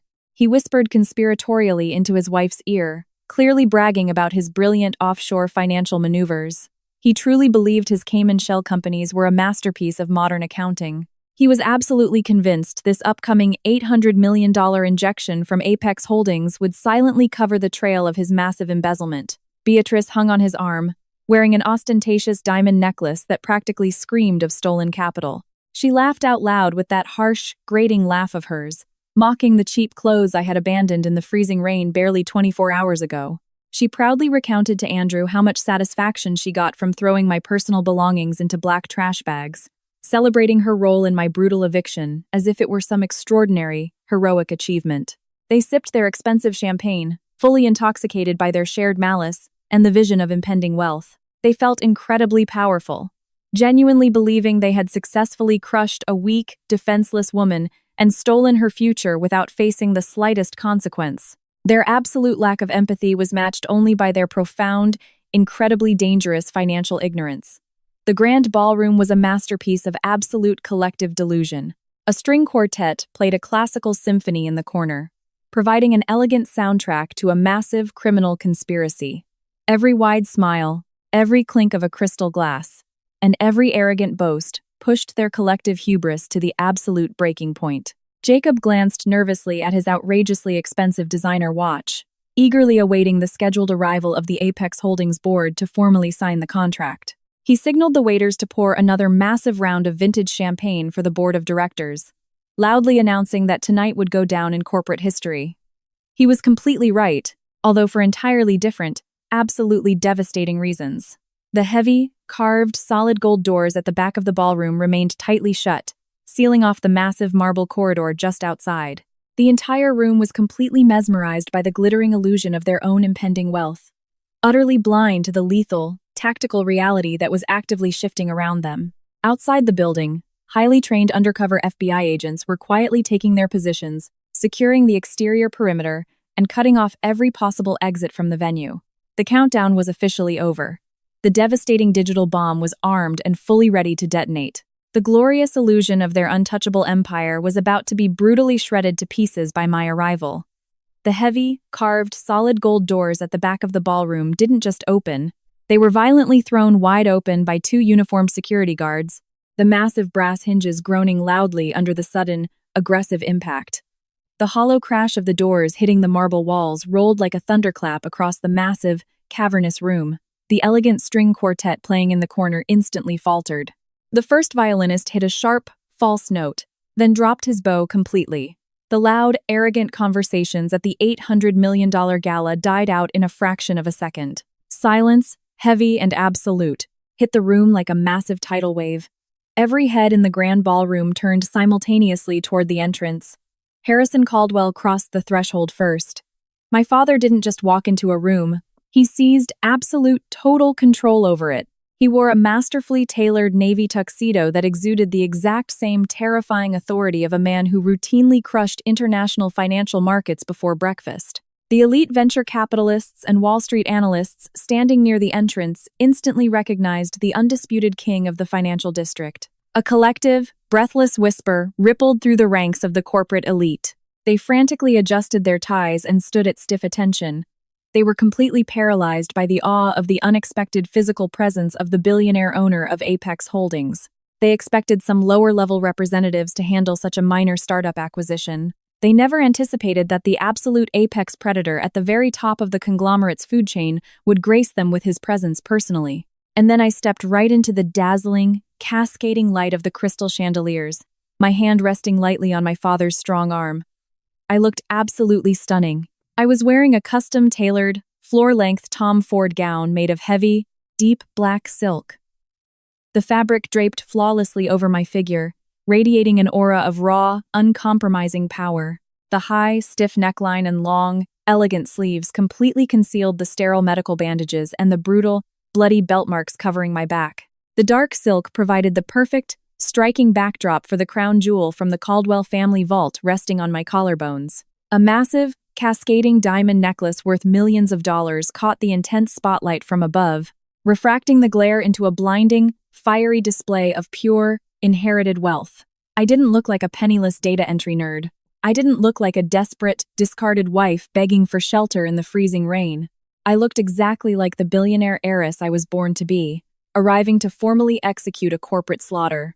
The reaction from the crowd was immediate and almost tangible. The elite investors parted like the Red Sea, creating a wide, unobstructed path leading straight through the very center of the grand ballroom. Whispers erupted, spreading among the wealthy guests like a violent, uncontrollable wildfire. Corporate executives pointed frantically, whispering desperately to one another, trying to identify this stunning, diamond-dripping woman walking arm in arm with Harrison Caldwell. They assumed I was some foreign dignitary, a brilliant new managing partner, or the hidden heir to the Apex empire. Not a single one of them recognized me as the quiet, unassuming wife who, until recently, stood silently in the background at local networking events. I maintained an impossibly straight posture, my chin raised with absolute aristocratic contempt. I let my cold, calculating gaze sweep over the terrified faces in the crowd, making every single one of them feel the pure, crushing weight of my arrival. Almost dead center in the room, Jacob stood completely paralyzed. He froze mid-sentence, his mouth hanging slightly open, staring straight at the main entrance. Just seconds before the heavy gold doors slammed open, he was loudly bragging to a group of senior board members. Now, the blood instantly drained from his face, leaving his skin a sickly, pale gray hue. He blinked rapidly, desperately trying to force his brain to process the impossible, reality-shattering visual information standing right in front of him. He looked at the towering, legendary billionaire Harrison Caldwell, the man whose capital he so desperately needed to save himself from prison. And then his eyes slowly shifted to the woman confidently leaning on Harrison's arm. I established direct, unflinching eye contact with my abusive husband. I gave him the exact same blood-curdling, submissive smile I had given him when I signed the divorce papers in our blood-stained bedroom. The expensive crystal champagne glass slipped right out of Jacob's trembling fingers. The glass plummeted, shattering violently against the polished marble. The sharp, explosive crack of breaking crystal was the only sound in the dead-silent ballroom. Expensive vintage champagne splashed across the tips of his custom Italian leather shoes, ruining the pristine velvet of his trousers in the process. But Jacob didn't even flinch. He couldn't look away. The terrifying, devastating realization had just hit him with full force. The quiet, submissive woman he had so brutally beaten, the wife he had mercilessly thrown out into the middle of a storm with a single black duffel bag, now stood before him as the absolute manifestation of the wealth he worshipped so dearly. Just a few yards away, Natalie looked as if she had just seen a ghost. Her arrogant, triumphant posture completely collapsed. The sparkling ruby gown she bought with stolen corporate funds suddenly looked incredibly cheap and absolutely pathetic compared to the genuine, multi-million-dollar diamonds resting on my skin. She clutched her fake designer purse tightly to her chest, her eyes wide with deep, pure terror. She instinctively took a step back, desperately trying to hide behind the same older investors she had been pestering moments before. The overwhelming reality of her massive mistake was just beginning to choke her. She realized in real time that she hadn't stolen a billionaire husband. She had actively assisted in assaulting a billionaire heiress. Right next to the massive champagne pyramid, Andrew and Beatrice froze in identical poses of pure, absolute horror. Andrew's pristine Armani suit suddenly felt utterly pathetic and inadequate. As a man who prided himself on understanding complex, high-level capital flows, his analytical brain was actively short-circuiting. He stared at Harrison Caldwell, the owner of Apex Holdings, and then stared at me, the sister-in-law he had aggressively mocked and legally threatened barely 24 hours ago. Andrew's jaw clenched with a snap as the catastrophic truth finally sank in. The $800 million lifeline he so desperately needed to hide his massive offshore embezzlement was entirely controlled by the woman he had forcibly kicked out of her house that morning. Beatrice covered her mouth with trembling hands. Her ostentatious jewelry looked almost absurd and tacky in the face of true generational wealth. My father and I were in no rush. We walked with slow, deliberate, almost agonizing precision, striding directly down the center of the parting crowd. Every single click of my designer heels echoing off the marble floor served as a rhythmic, terrifying countdown for the parasites watching me approach. I didn't break eye contact with Jacob. I let him suffer through every grueling second of my entrance. I wanted him to feel the overwhelming, undeniable power dynamic, violently and brutally reverse. He was no longer the arrogant CEO ruling a logistics empire. He was just a terrified, abusive criminal standing in a puddle of spilled champagne, helplessly watching his absolute doom walk gracefully toward the main stage. My father and I reached the center of the grand ballroom, stopping just one step short of the shattered crystal lying in the spilled wine. The heavy, absolute silence in the room crushed the terrified executives like actual physical weight. Everyone waited with bated breath for Harrison Caldwell to speak, assuming he was about to address the board and officially begin the funding ceremony. Instead, the fragile silence was violently interrupted by the sharp, chaotic clatter of red designer heels aggressively stomping across the marble floor. Natalie, being completely incapable of reading the profound shift in power dynamics in the room, marched straight into our path. Her face was flushed with indignation and rage, fueled entirely by her blinding narcissism and a profound lack of basic situational awareness. She had spent the entire day parading around the logistics startup's office as the undisputed queen of the corporate hierarchy, and her fragile ego simply refused to accept that her ultimate moment of glory was being hijacked by the woman she had thrown out on the street. She forcefully planted herself directly between me and the main banquet table, crossing her arms tightly over her sparkling ruby dress. She glared at me with an expression of pure, undisguised hatred. She truly believed I had somehow sneaked past the velvet ropes just to beg Jacob for financial mercy in front of all these wealthy investors. She glared at my father, completely failing to recognize him as the most powerful financial titan in the city, and foolishly assumed he was just some rich sugar daddy I found, out of desperation, to pay my way into the gala. Natalie threw her head back and let out a sharp, mocking laugh that grated brutally against the sophisticated atmosphere of the ballroom. She intentionally raised her voice, throwing her shrill tone across the room so the surrounding venture capitalists and board members could hear her every word. She pointed a perfectly manicured finger right in my face, her acrylic nail hovering mere inches from my nose. She demanded in a raised voice to know how I managed to infiltrate such a highly exclusive corporate event. She announced to the shocked crowd that I was nothing more than Jacob's pathetic, homeless ex-wife, a desperate leech who had finally been thrown out of his life so he could settle down with a much younger, far more brilliant partner. She aggressively waved her hand toward the edges of the room, loudly snapping her fingers at the private security guards standing near the catering tables. She ordered them to immediately step forward and throw me out of the building on my face. She cleared her throat with superiority and proudly introduced herself as the VP of Communications, arrogantly claiming absolute unilateral authority over dictating the guest list for this monumental $800 million signing ceremony. The elite investors standing nearby literally took a step back, feeling profound, almost physical disgust. The board members exchanged looks of absolute, pure horror. They were seasoned veterans of the corporate world who instantly, in a fraction of a second, recognized the catastrophic social and professional suicide unfolding right before their eyes. Natalie was currently actively screaming at the personal companion of the billionaire who held their entire financial future in his grip. I didn't flinch. I didn't take a step back. I maintained an impossibly rigid posture, looking down at Natalie with the exact same cold, clinical detachment a scientist reserves for a particularly disgusting insect. I didn't need to stoop to her pathetic level of verbal bickering. I simply let the deafening, embarrassed silence of the surrounding crowd amplify her spectacular public humiliation. Harrison Caldwell stepped forward, positioning himself slightly in front of me. His imposing physical presence instantly forced Natalie to take an uncertain step back. My father didn't shout. He didn't raise his voice or match her hysterical energy. He simply let an expression of absolute, murderous disgust settle over his aristocratic features. He turned his head slightly toward the massive security detail stationed around the edges of the room. His voice boomed like thunder in the silent hall, bouncing off the crystal chandeliers with terrifying, undeniable authority. Security, Harrison ordered, his tone dropping the temperature in the room to absolute zero. Remove this hysterical cleaning lady so my daughter doesn't have to look at her. The word daughter hit the ballroom with the force of a physical shockwave. A loud collective gasp erupted from the circle of venture capitalists and board members. The terrifying truth instantly echoed through the crowd. I wasn't a desperate, discarded wife. I was Claire Caldwell. The elite security guards didn't hesitate for a fraction of a second. Two massive guards in tailored black suits emerged from the shadows, closing the distance instantly. They flanked Natalie, grabbing her by her bare arms with brutal, uncompromising professional efficiency. Natalie let out a piercing shriek of pure outrage as her feet were physically lifted off the polished marble floor. She kicked and thrashed violently. Her red designer heels slipped off her feet and hit the ground uselessly with a loud clatter. She screamed for Jacob to save her, demanding her powerful billionaire boyfriend intervene and stop this massive insult. Jacob did absolutely nothing. He stood completely frozen in the puddle of his spilled champagne.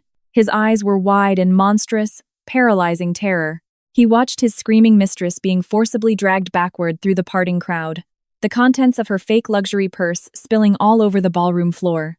The heavy gold doors swung open, and the guards unceremoniously threw Natalie out into the cold corridor, slamming the massive doors shut behind her. The physical extraction took barely 30 seconds, resulting in the most immediate and deeply satisfying public humiliation I had ever witnessed. Jacob's breathing became shallow and incredibly fast. His chest heaved heavily beneath his tailored velvet tuxedo as the full, devastating reality of his massive miscalculation finally locked into place. The puzzle pieces rapidly connected in his terrified mind. Apex Holdings, Harrison Caldwell, Claire Caldwell. He finally realized he had spent the last 5 years cruelly abusing the sole heiress to the exact same financial empire he was now begging for survival. He was staring straight into the eyes of his absolute executioner, and his time to escape was permanently gone.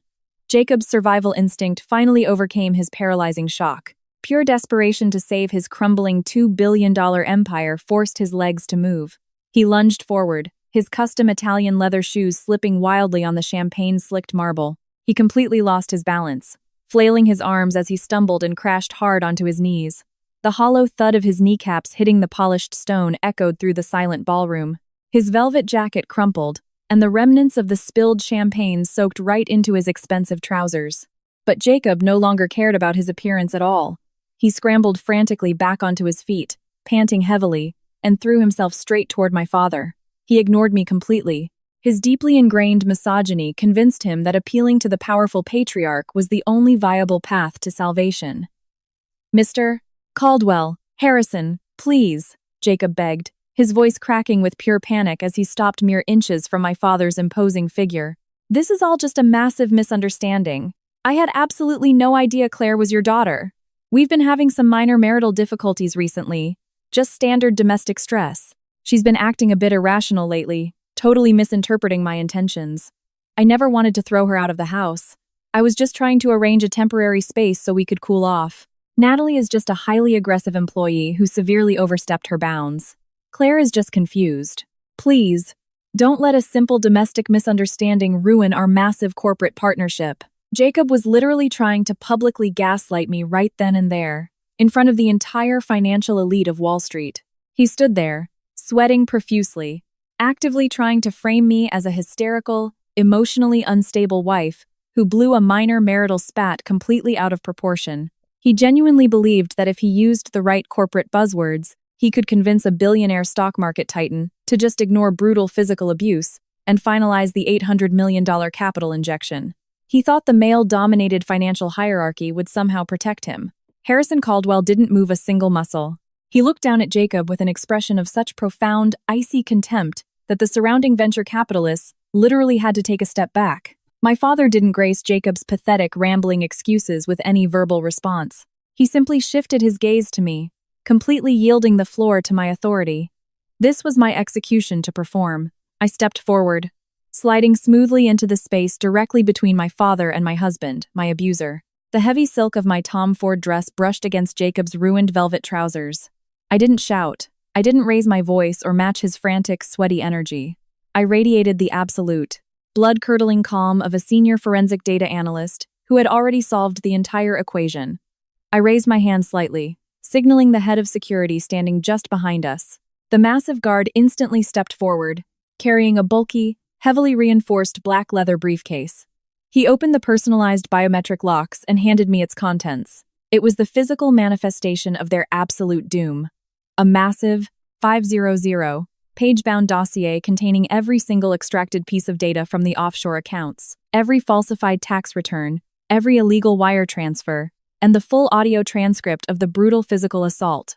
The thick binder was incredibly heavy, containing irrefutable proof of both massive corporate fraud and brutal domestic violence. For a brief moment, I held this massive dossier in my hands, letting Jacob stare at the thick stack of paper. His gaze darted nervously between the black binder and my face. Beatrice, his greedy sister, pushed her way to the very front of the crowd, her face a mask of absolute terror as the weight of the situation finally reached her. I turned slightly toward the main banquet table, where the executives and board members had been standing moments before. With a smooth, deliberate motion, I threw the massive 500-page dossier right onto the center of the table. The heavy binder hit the polished wood with a loud, resounding thud that rattled the expensive crystal champagne glasses, sending a shockwave through the dead, silent ballroom. "There are no misunderstandings here, Jacob," I declared, my voice echoing sharply and clearly through the quiet hall. "There is only data." Jacob stared at the thick black binder as if it were an armed explosive device. The blood drained from his face for a second time, leaving a blank, utterly terrified expression. He reached a trembling hand toward the table, but didn't even dare to touch the file. The senior board members of his logistics startup leaned in closer, their eyes widening as they recognized the official Apex Holdings audit seal stamped right on the front cover of the binder. In that exact second, they understood that a document of that size, delivered by the lead auditor of their acquiring company, signaled nothing but total corporate catastrophe. "You see, Jacob," I continued, slowly pacing around the edge of the banquet table, in complete control of the entire room. "You assumed I spent the last 5 years blankly staring at spreadsheets while you conquered the business world.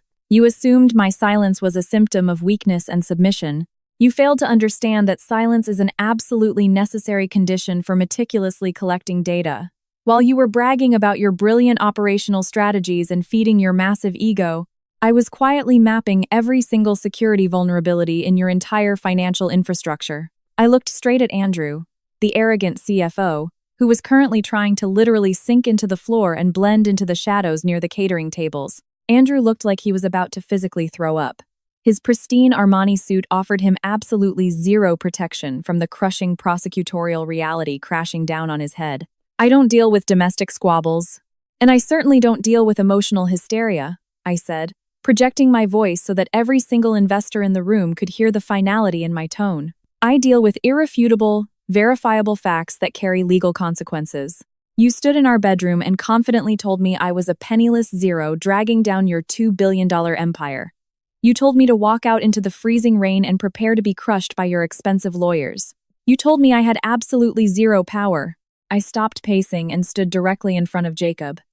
He was physically shaking now, his broad shoulders slumped, his entire arrogant posture completely shattered by the icy precision of my words. The entire grand ballroom was absolutely mesmerized by this execution. The financial press at the back of the room frantically typed notes into their devices, realizing they were witnessing the biggest corporate takedown of the decade. "I didn't come here to argue with you, Jacob," I whispered, stepping so close he could clearly see the cold, ruthless calculation in my eyes.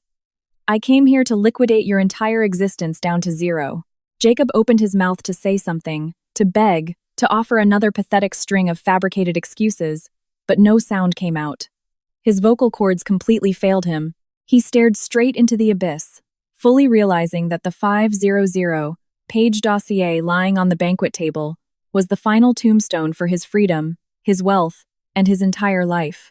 I stepped away from Jacob, leaving him kneeling on the floor in his ruined velvet tuxedo. I turned my attention to the main podium located at the very front of the grand ballroom.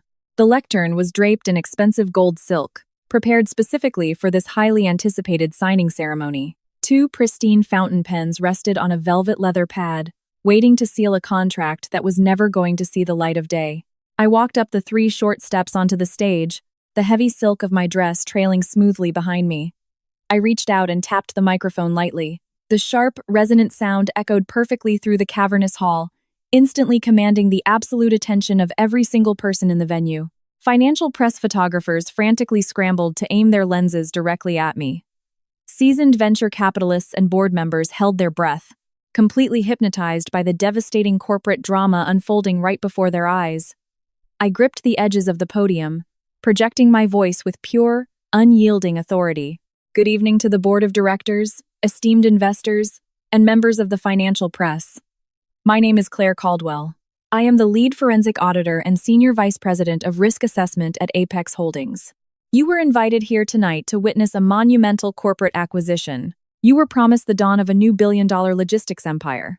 I stand before you right now to officially announce that the $800 million capital injection for this logistics startup is permanently canceled." A sharp, collective gasp swept through the ballroom. The flashes of the press cameras erupted in a blinding, relentless frenzy, capturing the exact second a $2 billion enterprise began its fatal plunge into the abyss. I raised a hand, silencing the sudden wave of frantic whispers erupting at the investor tables. "The decision to withdraw our funding is not a matter of shifting market trends or arbitrary corporate strategy," I continued, speaking with surgical precision. "Apex Holdings operates on a foundation of absolute transparency and verifiable financial data. Over the past 48 hours, my investigative team conducted a comprehensive, in-depth analysis of this company's internal operating budgets and offshore financial activities. The 500-page dossier, resting on the center banquet table, contains our full findings. It details in specific terms a massive, highly coordinated, and completely illegal financial manipulation. The revenue reports presented to our acquisitions committee were intentionally falsified to artificially inflate the company's valuation. The executive leadership has engaged in massive corporate money laundering and staggering tax fraud to conceal a $200 million deficit. The board of directors literally recoiled in pure horror. A few older men sitting in the front row clutched their chests, their faces turning a sickly, ashen gray as the reality of their lost investments finally hit them. Andrew, the architect of this offshore disaster, tried to back away toward the service exit, but the heavy doors remained tightly blocked by my father's elite security. He was completely trapped inside the slaughterhouse. I leaned closer to the microphone, delivering another crushing blow. In light of the discovery of this catastrophic, premeditated fraud, Apex Holdings is not simply withdrawing its $800 million acquisition offer. We are officially triggering the penal breach of contract clause embedded in our preliminary funding agreement. I looked straight down at Jacob, who was still kneeling on the marble floor, staring at me with empty, defeated eyes. He knew exactly which clause I was referring to. Last quarter, Apex Holdings granted this logistics startup a $60 million short-term bridge loan, earmarked specifically for pre-IPO operational expansion. I announced loudly, making sure my voice carried to the very back of the room. Because the fundamental financial requirements for this loan were secured using falsified documentation, the entire balance is now immediately due in full. I formally demand the total repayment of the $60 million bridge loan. The funds must be wired back to the primary domestic accounts of Apex Holdings no later than 8:00 a.m. tomorrow morning. Absolute pandemonium erupted throughout the grand ballroom. Investors began screaming, their voices overlapping in a frantic, desperate chorus of pure financial terror. They knew perfectly well the company had completely lost its liquidity. They knew the $60 million from the bridge loan had long been squandered on luxury expenses, inflated executive salaries, and pointless office renovations. Demanding an immediate repayment of $60 million from a company secretly drowning in a $200 million deficit was an absolute instant death sentence. The startup was utterly insolvent. This real-time corporate collapse was a spectacular, almost terrifying phenomenon to watch. The smartphones of every major investor and board member in the room began vibrating and ringing at the exact same second. Financial analysts frantically texted their brokerage houses, screaming at colleagues to instantly dump any preliminary stock options and sever all ties with this radioactive logistics startup. Within a mere 60 seconds, the company's whispered $2 billion valuation plummeted to absolute zero. The empire completely evaporated right there on the polished marble floor. Jacob was still kneeling, completely paralyzed, surrounded by the deafening roar of his ruined shareholders. The wealthy venture capitalists who, 10 minutes ago, were patting him on the back and praising his visionary genius, were now screaming loudly, demanding his immediate resignation and threatening massive civil lawsuits. His board of directors shouted for an emergency meeting to liquidate the company, desperately trying to salvage whatever pennies remained of their ruined investments. Jacob pressed his hands to his ears, squeezing his eyes shut as the sheer magnitude of his total destruction crushed the last remaining fragments of his arrogant ego. He was broken beyond repair. I stood tall and proud behind the gold-draped podium, watching this chaotic, beautifully orchestrated devastation unfold before my eyes. I felt not a single ounce of pity or remorse. I didn't create this disaster. I merely collected the raw data of their own profound greed, compiled it into a legally binding weapon, and presented it to the world in high definition. The financial execution was absolutely flawless. I stepped away from the microphone, leaving the panic-stricken ballroom behind, and calmly walked back to my father's side to watch the final act of this magnificent catastrophe. The chaos in the ballroom morphed from a disorganized roar into a venomous survival frenzy. The elite investors shoved their way toward the heavy gold doors, desperate to escape the blast radius of the collapsing company. The board members yelled frantically at each other, their faces red with panic as they pointed, accusing fingers and demanded immediate answers. In the very center of the room, the incredibly fragile alliance that had held Jacob and his accomplices together began violently fracturing. The illusion of family loyalty evaporated the exact second they were stripped of their fabricated wealth. Andrew realized his pristine Armani suit and arrogant posture could no longer protect him. He was staring straight down the barrel of a multi-decade sentence in a federal penitentiary for embezzlement, bank fraud, and international money laundering. His survival instinct kicked into overdrive, completely overriding any remaining shreds of loyalty to his CEO. Sweat poured heavily down his forehead, soaking into his expensive silk collar. He pushed his way through the panicked, screaming crowd, marching straight toward a group of furious board members currently surrounding Jacob. Andrew raised his voice, cutting through the deafening din of the ballroom and waving his arms wildly to command their undivided attention. He began completely and mercilessly throwing Jacob to the wolves without a single moment of hesitation. He screamed at the executives that he was completely innocent, desperately claiming he was just a subordinate following harsh, tyrannical corporate orders. He pointed a shaking finger at Jacob, who was still recovering from the initial shock on the marble floor. Andrew loudly declared to the outraged investors that Jacob had brutally forced him to manipulate the financial ledgers. He spun a pathetic, fabricated narrative, insisting Jacob had threatened to destroy his career and his family if he didn't funnel operating funds offshore to artificially inflate the company's valuation. He painted himself as a defenseless victim held hostage by a megalomaniac who demanded fraudulent metrics at any cost. Jacob sprang to his feet, his velvet tuxedo completely ruined by the spilled champagne. His eyes widened in absolute disbelief as he watched his own brother-in-law actively selling him out to the investors. Jacob screamed back, his voice cracking with rage. He called Andrew a liar, a thief, and an incompetent fool, furiously denying the accusations and trying to salvage whatever tiny fraction of credibility he had left.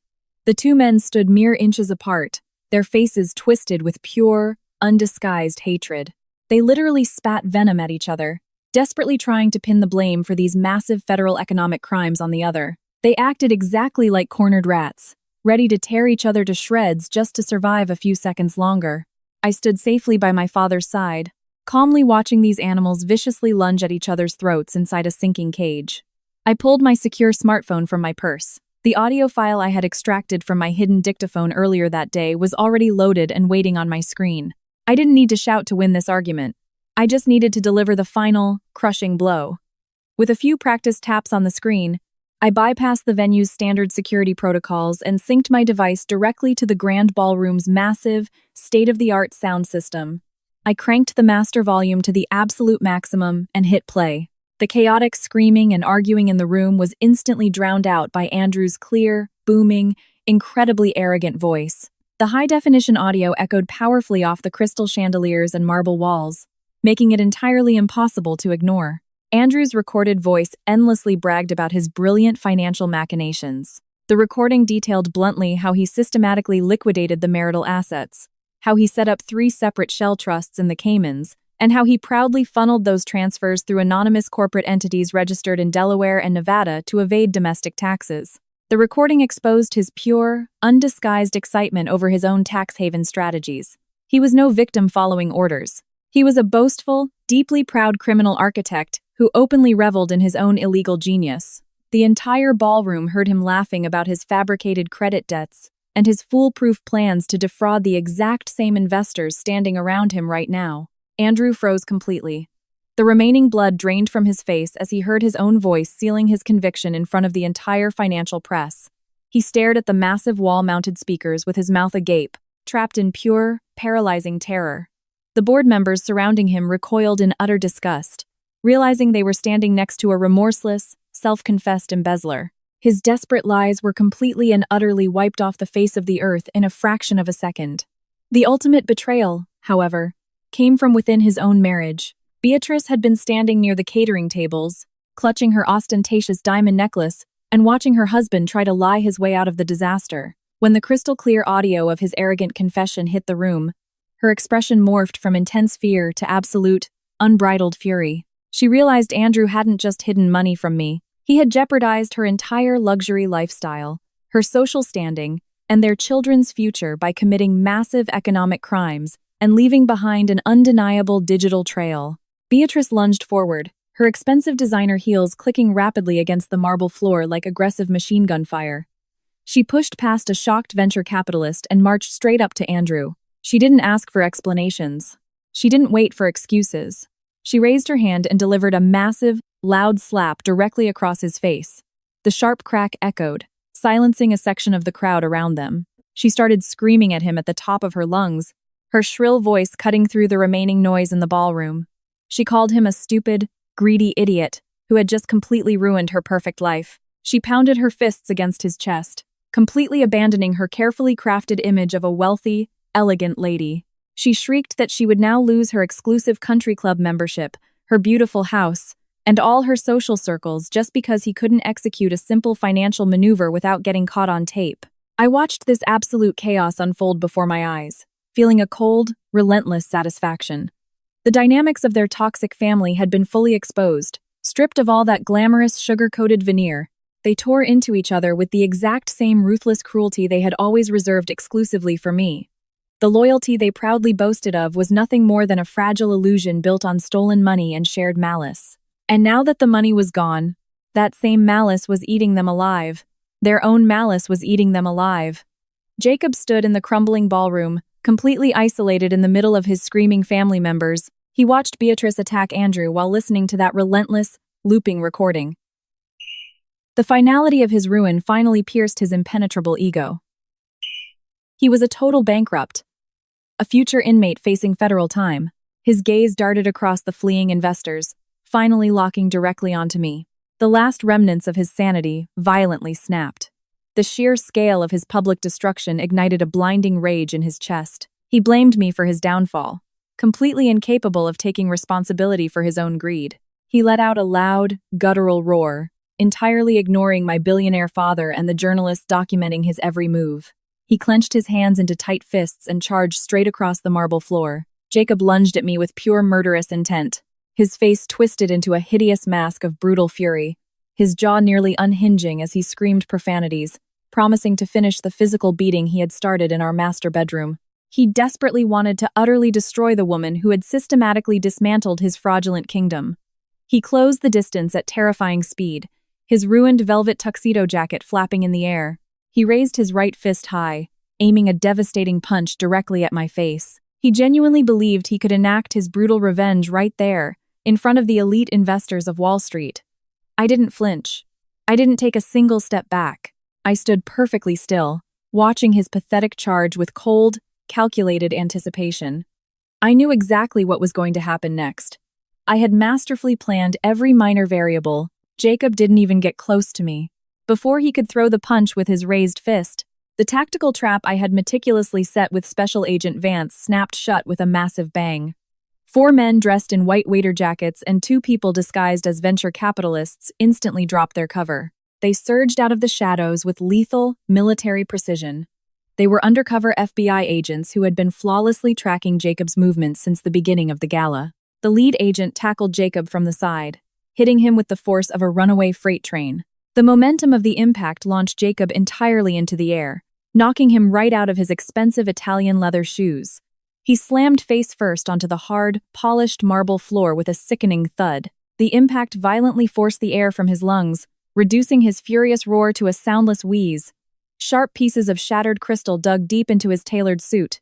2 FBI agents instantly piled on top of him, mercilessly driving heavy knees right into the center of his back to pin him flat against the cold stone. They grabbed his flailing arms, twisting them sharply behind his back with uncompromising, professional force. The loud metallic snap of heavy steel handcuffs clamping tightly around his wrists echoed sharply, cutting cleanly through the chaotic noise of the ballroom. He thrashed wildly on the floor, kicking his legs and screaming in pure panic, completely incapable of understanding how his glorious signing ceremony had transformed into a brutal federal takedown in a fraction of a second. He strained his neck, pressing his bruised, bleeding cheek against the wet marble, and stared up at me with eyes full of terrifying, powerless rage. The agents held him down effortlessly, completely neutralizing his physical threat. The financial journalists and photographers, initially paralyzed by the sudden outburst of violence, snapped instantly back into action. They realized they were no longer just covering a massive corporate bankruptcy and an executive fraud scandal. They were actively documenting a brutal physical assault playing out directly in front of a billionaire and the patriarch of Apex Holdings. The press corps surged forward, forming a tight semicircle around the scene. Massive television cameras pivoted sharply, their bright red recording lights glowing ominously. Hundreds of high-definition flashes erupted in a blinding, stroboscopic frenzy, casting harsh white light onto Jacob's humiliated, pinned figure. They captured every incredibly pathetic angle of the disgraced CEO, writhing helplessly in a puddle of spilled champagne. Reporters shouted frantic questions, demanding statements, utterly starved for the climax of this historic corporate massacre. This was my final strategic maneuver. The financial ruin was complete, but the moral execution required one more undeniable, crushing piece of evidence. I took a deliberate step toward the raging wall of flashing cameras, ensuring I was dead center in every lens in that grand ballroom. I turned my back directly to the aggressive line of photographers and the surrounding board of directors. I reached behind my neck, my fingers finding the hidden silk clasp that held up the high, stiff neckline of my tailored Tom Ford gown. With one fluid downward motion, I unfastened the clasp and let the heavy black fabric fall dramatically to my waist. I stood completely straight in the blindingly bright glare of the spotlights, intentionally exposing my severely beaten, bare back to the entire watching world. The bright white medical bandages covering my skin stood out starkly against the dark silhouette of the dress. The thick gauze barely concealed the savage, brutally stitched belt marks cutting across my shoulder blades. The raw, jagged edges of the deep wounds Jacob had inflicted just hours earlier peeked out from beneath the edges of the medical tape, angry, inflamed, and bright red. The horrifying physical evidence of his domestic savagery was instantly broadcast in flawless, high definition. A deep, collective gasp of pure horror sucked the remaining oxygen out of the ballroom. The clicking of camera shutters doubled in speed, the blinding flashes reflecting off the trauma permanently etched into my skin. The narrative shifted instantly and irrevocably. The wealthy investors and corporate media finally saw the terrifying truth. Jacob wasn't just a greedy corporate embezzler. He was a savage, ruthless monster who had brutally beaten his wife for just a fraction of some fabricated illusion. I turned my head slightly, glancing over my bare shoulder to look down at Jacob. He lay pinned to the cold marble, completely silenced by this horrifying public exposure of his darkest, most brutal secret. His absolute doom was finally, entirely complete. Special Agent Vance strode confidently right into the blinding circle of flashing press cameras. He didn't shield his face from the media. He wanted the entire financial world to witness the uncompromising power of federal law enforcement. He looked down at Jacob, who was still gasping for air against the cold marble floor, now just a pathetic, broken shell of a man. Two armed tactical agents roughly yanked Jacob to his feet, twisting his arms upward to secure the heavy steel handcuffs. His ruined velvet tuxedo tore at the shoulder seam, serving as the perfect symbol of his shredded corporate facade. "Jacob Cole," Special Agent Vance announced, his voice carrying the lethal weight of absolute federal authority. "You are under arrest. You are charged with aggravated assault with a deadly weapon, massive tax evasion, and multiple counts of premeditated grand financial fraud. You have the right to remain silent. Anything you say can and will be used against you in a court of law." On the other side of the ballroom, another squad of FBI agents caught up to Andrew. The arrogant CFO had tried to slip quietly out through the kitchen service doors, only to suddenly find himself staring down the barrels of service weapons. The agents shoved Andrew roughly against the polished mahogany wall, searching him thoroughly before aggressively slapping handcuffs onto his wrists. His expensive Armani jacket was forcefully stripped from his shoulders. Officers dragged him back into the main hall to face his fate next to his disgraced CEO. Special Agent Vance recited the exact same Miranda rights to Andrew, ensuring the charges of international money laundering and corporate embezzlement echoed clearly through the dead silent room. The elite venture capitalists and Wall Street analysts watched these brutal arrests with a mix of absolute disgust and profound terror. They backed away sharply from the two criminals, treating Jacob and Andrew like a highly contagious disease. Not a single board member stepped forward to offer them legal assistance. No wealthy investor shouted in their defense. The corporate world operates on ruthless Darwinian principles, and Jacob had just become one massive financial liability. They severed ties in real time, pulling out their smartphones to immediately issue orders to their back offices. They commanded their legal teams to draft immediate termination clauses and prepare public statements completely disavowing the executive board. Jacob hung his head, his chin resting on his chest as the agents physically subdued him. He couldn't look into the camera lenses. He couldn't look at the mocking faces of the exact same billionaires he had so desperately tried to impress. He was entirely stripped of his unearned power, exposed to the world as a brutal coward and a pathetic financial fraud. The FBI agents unceremoniously hauled Jacob toward the exit. His ruined velvet tuxedo, now torn and soaked in sticky champagne, looked like a pathetic costume stripped from a defeated actor. As they passed rows of staring, shocked investors, nobody looked away. Everyone wanted to remember this moment of his downfall. Jacob dragged his feet, stumbling over himself as camera flashes escorted him all the way to the doors. He was utterly broken, the remnants of his dignity trampled on the exact same marble floor where, just an hour ago, he proclaimed himself the indispensable king of the world. Just before the agents dragged Andrew out, the former CFO was crying. Real, pathetic tears streamed down his pale, terrified face as he frantically begged the officers for just one phone call to his lawyer. Beatrice stood in the crowd, completely numb. No one approached her. The wealthy investors' wives she had been drinking expensive champagne with just moments ago moved away, creating a wide circle of absolute social ostracism around her. Her ostentatious diamond necklace, bought entirely with stolen money from Apex Holdings, suddenly became a glaring symbol of her guilt. She was left entirely alone at the epicenter of a corporate catastrophe, fully aware that tomorrow she would wake up with no friends, no money, and a husband heading straight to federal lockup. When the heavy gold doors slammed shut behind the arrested men, the attention of the predatory press crowd immediately turned back to me. A forest of microphones and recorders shot toward me, and reporters aggressively shouted over one another, demanding exclusive comments, details about the mess of frauds. and my reaction to the brutal beating. I took a deep, slow breath, feeling the sharp, throbbing pull of the fresh wounds on my exposed back. But I wasn't going to feed them my private trauma.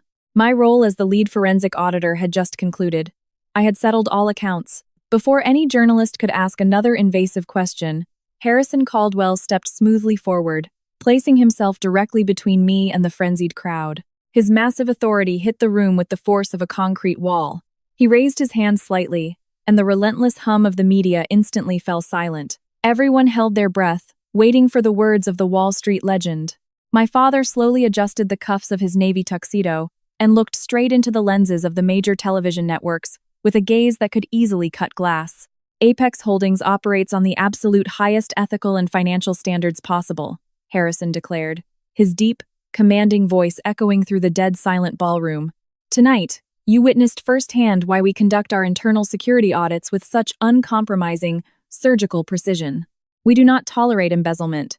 We do not tolerate offshore tax evasion. And above all, as a father and as the owner of this fund, I will absolutely not tolerate, to the fullest extent of the law, any domestic violence aimed at my only daughter.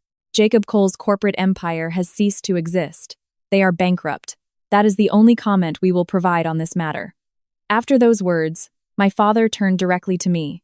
His eyes, usually so incredibly cold and calculating in business matters, now radiated a deep, almost tangible paternal pride. Gently, with great care to avoid my medical bandages, he wrapped his arm around my shoulders and guided me confidently toward the main exit. I didn't look back.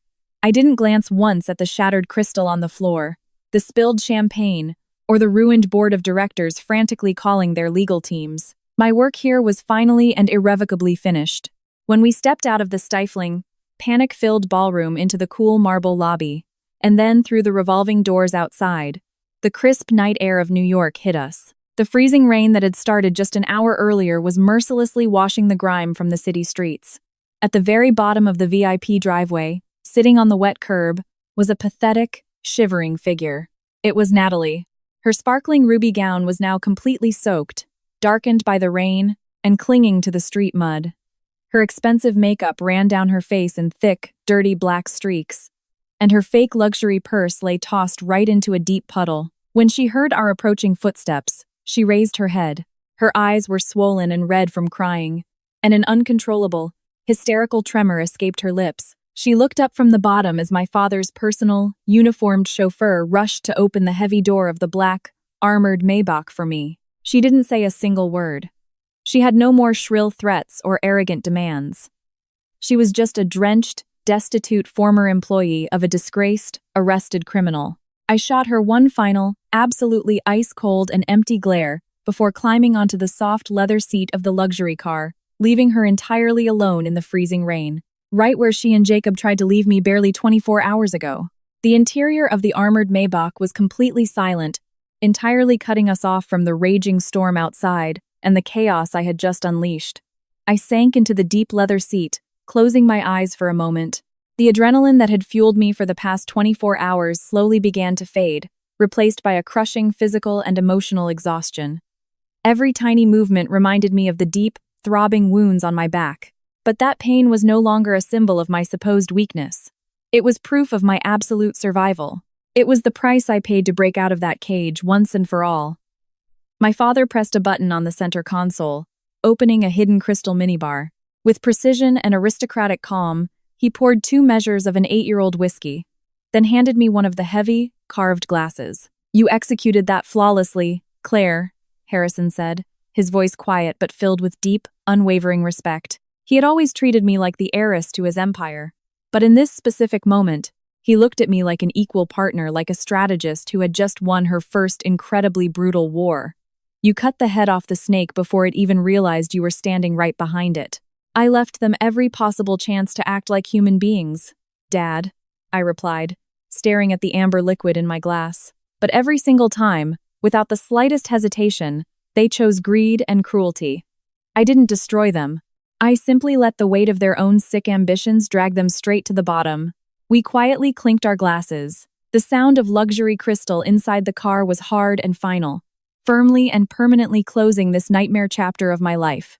The next morning brought exactly the kind of earthquake I had meticulously planned. When I woke up in my quiet, secure penthouse and turned on the big screen, every single news station and business channel in the country was buzzing about one thing. The news tickers at the bottom of the screen screamed of a massive corporate scandal, an empire's collapse, a billion-dollar logistics startup exposed as a fraudulent pyramid, the CEO and CFO arrested by the FBI. I watched with satisfaction as news helicopter footage showed dozens of armed agents carrying stacks of sealed boxes and black bags filled with secured hard drives out of the company's sleek glass headquarters. The U.S. Attorney's Office moved with absolute, devastating speed, entirely fueled by the massive 500-page dossier I had personally dropped on their banquet table yesterday. The SEC officially and indefinitely froze all trading of the company's stock, while the Inspector General instantly suspended their operational activities. There was absolutely no salvation. The $2 billion valuation that Jacob had so desperately tried to keep alive evaporated from the market like morning mist, leaving behind only a smoking crater, massive debts, and a furious crowd of defrauded investors. I sat on my couch sipping hot black coffee, reading the incoming reports from our legal departments with cold detachment. The prosecutor's actions were ruthless and immediate. Jacob and Andrew's bank accounts, including those carefully hidden Cayman shell accounts I had so easily hacked yesterday, were entirely frozen. They were seized to cover massive federal fines and future restitution claims. Their dream, luxury-soaked lives began violently unraveling far beyond the police holding cells. That very afternoon, I learned that banks had instantly terminated the mortgage agreements on all private properties owned by my ex-husband's family. Beatrice, who just last night had laughed at me out loud and raised a toast with stolen champagne, brutally collided with the consequences of her husband's actions. Because Andrew had used their luxury suburban mansion as collateral for fraudulent loans for his offshore companies, a debt collector, accompanied by police, arrived promptly in their elegant driveway. She was forced to pack her essential clothes into cheap cardboard boxes under the watchful, ruthless eyes of federal officials, while appraisers methodically and coldly inventoried every expensive piece of furniture and luxury car in her garage. Just as she and Natalie had derived immense satisfaction from forcing me to pack my own life into trash bags in the freezing rain. Karma, now officially powered by ironclad, unwavering court orders, was almost unbelievably poetic. The divorce process was practically a formality, stripped of whatever drama Jacob had probably prepared for. When my lawyer handed him the papers in a gloomy, gray visitation room at a federal detention center, Jacob had not a shred of that arrogant, brutal confidence left. He sat on the other side of the dirty, bulletproof glass, wearing a cheap prison uniform that hung sadly from his emaciated shoulders. His face was sunken, his eyes empty and completely dead. He had no funds left to hire the expensive lawyers he had so eagerly threatened me with. His public defender, clearly bored and overwhelmed by the irrefutable evidence from our 500-page dossier, simply advised him to sign everything without a word of objection, and so he did. My marriage, that 6-year exhausting lie, finally ended with one trembling stroke of a pen. A few months later, the criminal trial began, instantly dominating the headlines of all national financial media. The U.S. Attorney's Office had built an ironclad, absolutely undeniable case, based largely on my meticulous auditing work. However, what ultimately drove the final nail into Jacob's coffin wasn't just the data I had collected, it was the complete, cowardly betrayal from within his own family. Andrew, desperately trying to avoid the maximum sentence for international money laundering, took a full plea deal with the prosecutor. In exchange for a fraction of his promised freedom, he agreed without hesitation to become the star witness for the prosecution. I sat in the cool, oak-paneled federal courtroom, dressed in a perfectly tailored charcoal gray suit, with icy, clinical calm. I listened as Andrew systematically destroyed his former CEO. Andrew detailed under oath every falsified invoice, every illegal transfer to the Caymans, and how Jacob issued direct orders to hide the operational deficits at all costs. I watched Jacob cower at the defendant's table, locked in heavy handcuffs, completely humiliated by the man he once considered his most loyal family accomplice. They both acted exactly like cornered animals. The judge's verdict was merciless, but entirely fair. The judge read it in a stern, uncompromising tone. For massive financial embezzlement, large-scale tax fraud, and aggravated assault with a deadly weapon, Jacob was sentenced to 12 years in a maximum security federal penitentiary, without the possibility of parole before serving 10 years. He was also hit with multi-million-dollar financial penalties that guaranteed he would remain an absolute bankrupt for the rest of his life upon release. Andrew, whose loyalty was bought with a lighter sentence, received 6 years in prison. They lost everything that ever fueled their empty existences. The lives of the rest of their pathetic entourage shattered into pieces as well. Beatrice, stripped of her luxury home, expensive cars, and diamond necklaces overnight, was forced to move into a cramped, rented apartment on the gray outskirts of the city. The woman who with such disgusting pride threw my belongings into black trash bags now worked double shifts at a local discount store, desperately trying to pay off debt collectors and stay afloat. Her former wealthy high society friends fled at the sight of her, pretending they had never met her. Natalie, in turn, was officially blacklisted by every reputable PR agency in the country. Utterly disgraced, she vanished from the radar of the corporate world. The last reports indicated she was working the front desk at a cheap roadside motel, fighting alone against mounting debts for all those designer clothes that no one in her new environment could appreciate anyway. The malice and greed they fed on all those years ultimately turned out to be a lethal poison that slowly destroyed their own lives. I didn't even have to lift a finger to finish them off. The justice system and the ruthless rules of the free market did it for me with flawless, almost phenomenal efficiency. My father was absolutely right that evening. Snakes always eventually devour themselves the moment you take away their stolen gold. 6 months after the trial ended, I stood on the top floor of the glass Apex Holdings skyscraper right in the heart of Manhattan. The massive floor-to-ceiling windows offered a panoramic view of the city that Jacob once considered his personal, untouchable kingdom. Now, that kingdom largely belonged to me, but unlike him, I didn't need to bring people to their knees or destroy their lives to prove my own worth. My back still bore the scars from that terrible, freezing night. The deep, jagged belt marks faded over time, turning into thin, silvery lines. But I knew perfectly well they would stay with me forever. I no longer hid them under layers of high-necked clothes. They became my armor. They reminded me every day that I had survived the worst domestic hell imaginable and emerged not as a broken victim, but as the master architect of my own salvation. The door to my spacious office opened quietly, and my father walked in. Harrison Caldwell looked incredibly relaxed, a rare sight for a man who daily juggled billions of dollars on global financial markets with cold calculation. He brought 2 cups of hot black coffee and handed me one with a gentle, deeply respectful smile. "The new board just unanimously approved your restructuring strategy, Claire," he said, sitting down in the heavy leather armchair across from my desk. "The shareholders are absolutely thrilled with your internal audits. They say you have an infallible predator's instinct.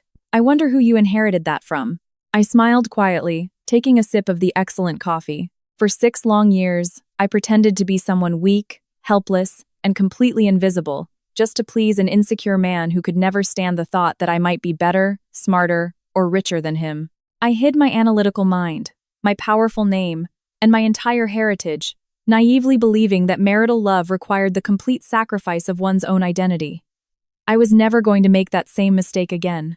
I returned to my rightful place as Senior Vice President of Risk Assessment, and every flawless corporate move I made proved I was a fully worthy successor to the Caldwell Empire. I looked down at the bustling city of New York below. Somewhere out there, behind the thick concrete walls of a maximum security federal prison, Jacob was spending his monotonous days in a cramped, stuffy cell, having only a fraction of an hour to pace the recreation yard, and endless years to painfully contemplate his downfall. Somewhere else, on the gray outskirts of the city, Beatrice was sweating while stacking cans of cheap peas on the shelves of a local discount store, and Natalie was flashing fake smiles at tired truck drivers behind the reception desk of a dingy roadside motel. Their malice, their massive hubris, their endless toxic greed led them exactly where they fully deserved to be. They built their fabricated dream lives on my tears and the stolen money of investors, and I simply pulled one crucial element out from their shaky foundations: the undeniable truth. That was more than enough for their $2 billion sandcastle to collapse with a massive crash and bury them alive. I set the crystal cup down on the polished surface of the oak desk and turned back to my father, feeling a deep, absolutely unclouded peace in my chest.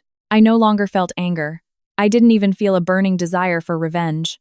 I felt only the absolute, crystalline clarity of my new, true life. "You know, Dad," I said quietly, leaning back comfortably in my leather chair, "the biggest, absolute fatal mistake people like Jacob make is believing that silence means weakness.